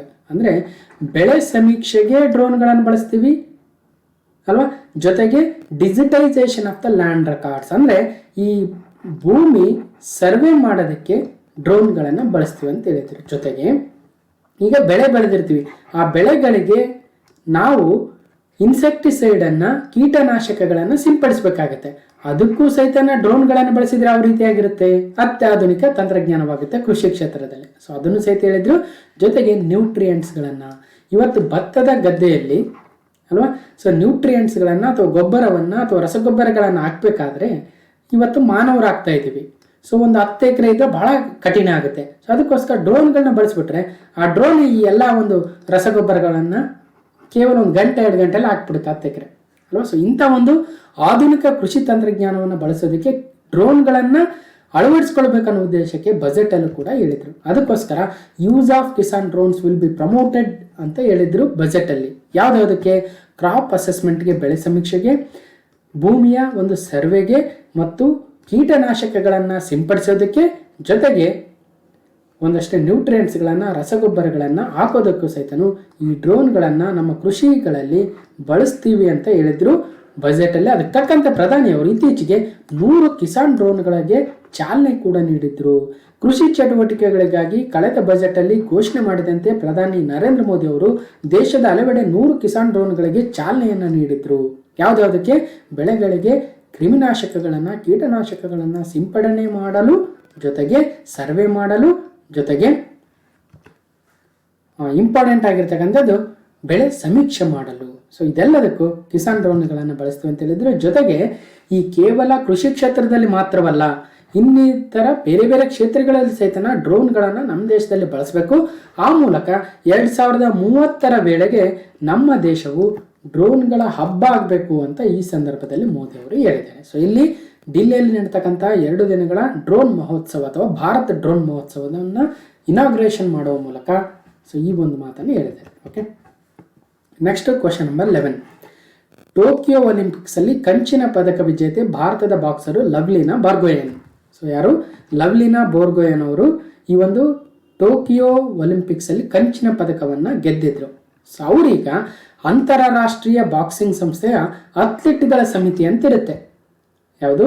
International boxing associations athletes committee ಅಂತ ಇರುತ್ತೆ. ಆ ಅಥ್ಲೀಟ್ಗಳ ಸಮಿತಿಯ ಚೇರ್ಮನ್ ನೋಡಿ, IBA ಚೇರ್ಮನ್ ಬೇರೆ, ಅಂತಾರಾಷ್ಟ್ರೀಯ ಬಾಕ್ಸಿಂಗ್ ಸಂಸ್ಥೆಗೆ ಚೇರ್ಮನ್ ಬೇರೆ, ಅಥವಾ ಆ ಸಂಸ್ಥೆಯಲ್ಲಿರ್ತಕ್ಕಂಥ ಒಂದಷ್ಟು ಸಮಿತಿಗಳಿರ್ತವೆ. ಆ ಸಮಿತಿಯಲ್ಲಿ ಒಂದು ಅಥ್ಲೀಟ್ಗಳ ಸಮಿತಿ ಅಂತಿದೆ. ಆ ಅಥ್ಲೀಟ್ಗಳ ಸಮಿತಿಯ ಅಧ್ಯಕ್ಷರಾಗಿ ಈಗ ಟೋಕಿಯೋ ಒಲಿಂಪಿಕ್ಸ್ನ ಕಂಚಿನ ಪದಕ ವಿಜೇತೆ ಬಾಕ್ಸರ್ ಲವ್ಲಿನಾ ಬೋರ್ಗೊಹೇನ್ ಅವರು ಇದ್ದಾರೆ. ಓಕೆ, ಇನ್ನು ಶಿವ್ ಥಾಪರ್ ಅವರು ಅದರ ಸದಸ್ಯರಾಗಿದ್ದಾರೆ. ಮೆನ್ಸ್ ಅದರ ಒಂದು ಸದಸ್ಯರಾಗಿ ಆಯ್ಕೆಯಾಗಿದ್ದಾರೆ ಶಿವ್ ಥಾಪರ್ ಅವರು. ನೋಡಿ, Tokyo bronze medallist Lovlina Borgohain elected as IBA's athletics committee chair. Shiv Thapa elected as a member. Shiv Thapa ಕೂಡ ಭಾರತದ ಪುರುಷರ ಬಾಕ್ಸಿಂಗ್ ಅಲ್ಲಿ ವೆರಿ ಫೇಮಸ್ ಬಾಕ್ಸರ್ ಆಗ್ತಾರೆ. ಓಕೆ ನೋಡಿ, ಬೋರ್ಗೊಹೇನ್ IBAಗೆ ನೇಮಕ. ಒಲಿಂಪಿಕ್ಸ್ನ ಕಂಚಿನ ಪದಕ ವಿಜೇತ ಭಾರತದ ಮಹಿಳಾ ಬಾಕ್ಸರ್ ಲವ್ಲಿನಾ ಬೋರ್ಗೊಹೇನ್ ಅಂತಾರಾಷ್ಟ್ರೀಯ ಬಾಕ್ಸಿಂಗ್ ಸಂಸ್ಥೆಯ IBAನ ಅಥ್ಲೆಟಿಕ್ಸ್ ಸಮಿತಿಯ ನಿರ್ದೇಶಕ ಮಂಡಳಿಯ ಮುಖ್ಯಸ್ಥರಾಗಿದ್ದಾರೆ. ಡೈರೆಕ್ಟರ್ಸ್ ಬಾಡಿ ಏನಿರುತ್ತೆ ಬೋರ್ಡು, ಆ ಡೈರೆಕ್ಟರ್ಸ್ ಬೋರ್ಡ್ನ ಚೇರ್ಮನ್ ಆಗಿ ಲವ್ಲಿನಾ ಬೋರ್ಗೊಹೇನ್ ಅವರು ಆಯ್ಕೆಯಾಗಿದ್ದಾರೆ. ಓಕೆ, IBA ಅಥ್ಲೆಟಿಕ್ಸ್ ಸಮಿತಿಯ ಮುಖ್ಯಸ್ಥರಾಗಿ ಆಯ್ಕೆಯಾಗಿರುವುದಕ್ಕೆ ಹೆಮ್ಮೆ ಇದೆ. ನಾನು ಸದಸ್ಯರಾಗಿ ಆಯ್ಕೆಯಾಗಬಹುದು ಎಂಬ ಭರವಸೆ ಇತ್ತು, ಆದರೆ ಮುಖ್ಯಸ್ಥ ಸ್ಥಾನ ಸಿಕ್ಕಿದೆ, ನಿರೀಕ್ಷೆ ಇರಲಿಲ್ಲ, ಈಗ ಸಿಕ್ಕಿದೆ ಅಂತ ಹೇಳಿದ್ದಾರೆ. ಇನ್ನು ಇದರಿಂದ ಭಾರತೀಯ ಮಹಿಳಾ ಬಾಕ್ಸಿಂಗ್ ಆಗಿರ್ಬೋದು ಅಥವಾ ಮಹಿಳಾ ಬಾಕ್ಸರ್ಗಳಿಗೆ ವಿಶ್ವದ ಇತರ ಬಾಕ್ಸರ್ಗಳಿಗೆ ಸರಿಸಮನಾಗಿ ನಿಲ್ತಕ್ಕಂಥ ಒಂದು ಪ್ರೋತ್ಸಾಹ ಸಿಗಲಿದೆ ಅಂತ ಹೇಳಿದ್ದಾರೆ. ಓಕೆ, ಇನ್ನು ಕ್ವಶನ್ ನಂಬರ್ 12. ದೆಹಲಿಯ ಹೊಸ ಲೆಫ್ಟಿನೆಂಟ್ ಗವರ್ನರ್ ಆಗಿ ವಿನಯ್ ಕುಮಾರ್ ಸಕ್ಸೇನರ್ ಅವರು ಪ್ರಮಾಣ ವಚನವನ್ನು ಸ್ವೀಕಾರ ಮಾಡಿದ್ದಾರೆ. ವಿನಯ್ ಕುಮಾರ್ ಸಕ್ಸೇನಾ ಸ್ವಾರ್ನ್ ಆಸ್ ದೆಹಲೀಸ್ ಅಥವಾ ಡೆಲ್ಲಿಸ್ ನ್ಯೂ ಲೆಫ್ಟಿನೆಂಟ್ ಗವರ್ನರ್. ಸೊ ಇತ್ತೀಚಿನ ಒಂದು ಕರೆಂಟ್ ಅಫೇರ್ಸ್ ಅಲ್ಲಿ ನಾವು ಮಾತಾಡಿದ್ವಿ. ಡೆಲ್ಲಿಯ ಈಗಿನ ಅಂದರೆ ಲೆಫ್ಟಿನೆಂಟ್ ಗವರ್ನರ್ ಆಗಿದ್ದ ಅನಿಲ್ ಬೈಜಲ್ ಅವರು, ಯಾರು? ಅನಿಲ್ ಬೈಜಲ್ ಅವರು ರಾಜೀನಾಮೆಯನ್ನು ನೀಡಿದ್ರು ವೈಯಕ್ತಿಕ ಕಾರಣಗಳನ್ನು ನೀಡಿ. ಅವರ ಸ್ಥಾನಕ್ಕೆ ಈಗ ವಿನಯ್ ಕುಮಾರ್ ಸಕ್ಸೇನರ್ ಅವರು ಬಂದಿದ್ದಾರೆ. ಸೊ ಏನಿದೆ ವಿಚಾರ? Vinay Saxena Delhi lieutenant governor. ವಿನಯ್ ಕುಮಾರ್ ಸಕ್ಸೇನಾ ಅವರು ದೆಹಲಿಯ ನೂತನ ಲೆಫ್ಟಿನೆಂಟ್ ಗವರ್ನರ್ ಆಗಿ ನೇಮಕವಾಗಿದ್ದಾರೆ. ಈ ಹಿಂದಿನ ಲೆಫ್ಟಿನೆಂಟ್ ಗವರ್ನರ್ ಅನಿಲ್ ಬೈಜಲ್ ಅವರು ವೈಯಕ್ತಿಕ ಕಾರಣಗಳಿಂದ ಕೆಲ ದಿನಗಳ ಹಿಂದಷ್ಟೇ ರಾಜೀನಾಮೆಯನ್ನು ನೀಡಿದ್ರು. ಓಕೆ, ಇನ್ನು ಇವರು ಸಕ್ಸೇನಾ ಅವರು ಖಾದಿ ಮತ್ತು ಗ್ರಾಮೋದ್ಯೋಗ ಆಯೋಗದ ಮುಖ್ಯಸ್ಥರಾಗಿದ್ದರು. ಈಗ ದೆಹಲಿಯ ಲೆಫ್ಟಿನೆಂಟ್ ಗವರ್ನರ್ ಆಗಿ ಅಧಿಕಾರವನ್ನು ವಹಿಸಿಕೊಂಡಿದ್ದಾರೆ. ಓಕೆ, ಸೊ ಇನ್ನೇನಿದೆ, ವಿನಯ್ ಕುಮಾರ್ ಅವರು ರಾಷ್ಟ್ರದ ರಾಜಧಾನಿ ದೆಹಲಿಯ ಲೆಫ್ಟಿನೆಂಟ್ ಗವರ್ನರ್ ಆಗಿ ನೇಮಕವಾಗಿದ್ದಾರೆ ಎಂದು ರಾಷ್ಟ್ರಪತಿ ಬಿಡುಗಡೆ ಮಾಡಿದ ಪ್ರಕಟಣೆಯಲ್ಲಿ ತಿಳಿಸಲಾಗಿದೆ. ಓಕೆ, ಇನ್ನು ಕ್ವಶನ್ ನಂಬರ್ 13.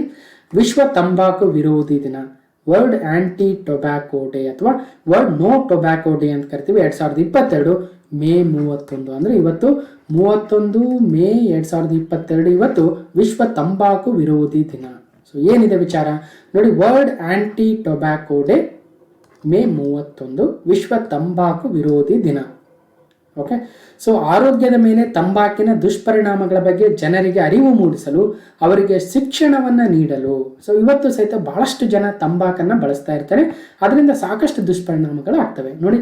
ಹೃದಯದ, ರಕ್ತನಾಳದ ಕಾಯಿಲೆಗಳು, ಶ್ವಾಸಕೋಶದ ಒಂದಷ್ಟು ಕಾಯಿಲೆಗಳು, ಕ್ಯಾನ್ಸರು, ದಂತಕ್ಷಯ, ಹಲ್ಲುಗಳ ಕಲೆ ಇತ್ಯಾದಿಗಳನ್ನು ಉಂಟು ಮಾಡುತ್ತೆ ಈ ತಂಬಾಕು. ಸೊ ನೀವು ಈವನ್ ಪ್ರತಿಯೊಂದು ಮೂವಿ ನೋಡಕ್ಕೆ ಹೋದಾಗಲೂ ಸ್ಟಾರ್ಟಿಂಗ್ ಒಂದು ಅಡ್ವರ್ಟೈಸ್ಮೆಂಟ್ ಆಗ್ತಾರೆ, ಬಹಳಷ್ಟು ಆಘಾತಕಾರಿಯಾಗಿರ್ತಕ್ಕಂಥ ಅಡ್ವರ್ಟೈಸ್ಮೆಂಟ್ ಆಗುತ್ತೆ. ಸೊ ಅದರಿಂದ ತಂಬಾಕು ಎಷ್ಟು ದುಷ್ಪರಿಣಾಮವನ್ನು ನೀಡುತ್ತೆ ಅನ್ನೋದನ್ನು ನಮಗೆ ಗೊತ್ತಾಗುತ್ತೆ. ಹಾಗಾಗಿ ನಾವು ಕೂಡ ನಮ್ಮ ಜೀವನದಲ್ಲಿ ಆದಷ್ಟು ಇದರ ಬಳಕೆಯನ್ನು ತಡಿಬೇಕು ಅನ್ನೋ ಉದ್ದೇಶವನ್ನು ಇಟ್ಕೊಳ್ಳೋಣ. ಯಾರು ಆ ಒಂದು ತಂಬಾಕನ್ನು ಸೇವಿಸ್ತಾ ಇರ್ತಾರೋ ಅವರು ಸೊ ಮೊದಲನೇದಾಗಿ ಹಂತವಾಗಿ ಕಡಿಮೆ ಮಾಡ್ಕೊಳ್ತಕ್ಕಂಥ ಪ್ರಯತ್ನವನ್ನು ಮಾಡಿ. ಒಂದೇ ಸಲಕ್ಕೆ ಅದನ್ನು ಬಿಡ್ತಕ್ಕಂಥ ಪ್ರಯತ್ನ ಒಳ್ಳೆಯದು, ಆದರೆ ಒಂದೇ ಸಲಕ್ಕೆ ಆಗದೆ ಹೋದ್ರೂ ಅಟ್ಲೀಸ್ಟು ದಿನಕ್ಕಷ್ಟು ಕಡಿಮೆ ಮಾಡಿ, ಒಂದು ವಾರದಲ್ಲೋ ಅಥವಾ ಒಂದು 15 ದಿವಸದಲ್ಲೋ ಅದನ್ನು ಸಂಪೂರ್ಣವಾಗಿ ತ್ಯಜಿಸ್ತಕ್ಕಂಥ ಒಂದು ಪ್ರಯತ್ನದ ಕಡೆ ನಮ್ಮೆಲ್ಲರ ಗಮನ ಇರಬೇಕು. ಯಾರು ಅದನ್ನು ಬಳಸ್ತಾ ಇದ್ರಿ ಅನ್ನೋದನ್ನು ನೆನಪಿಡಿ.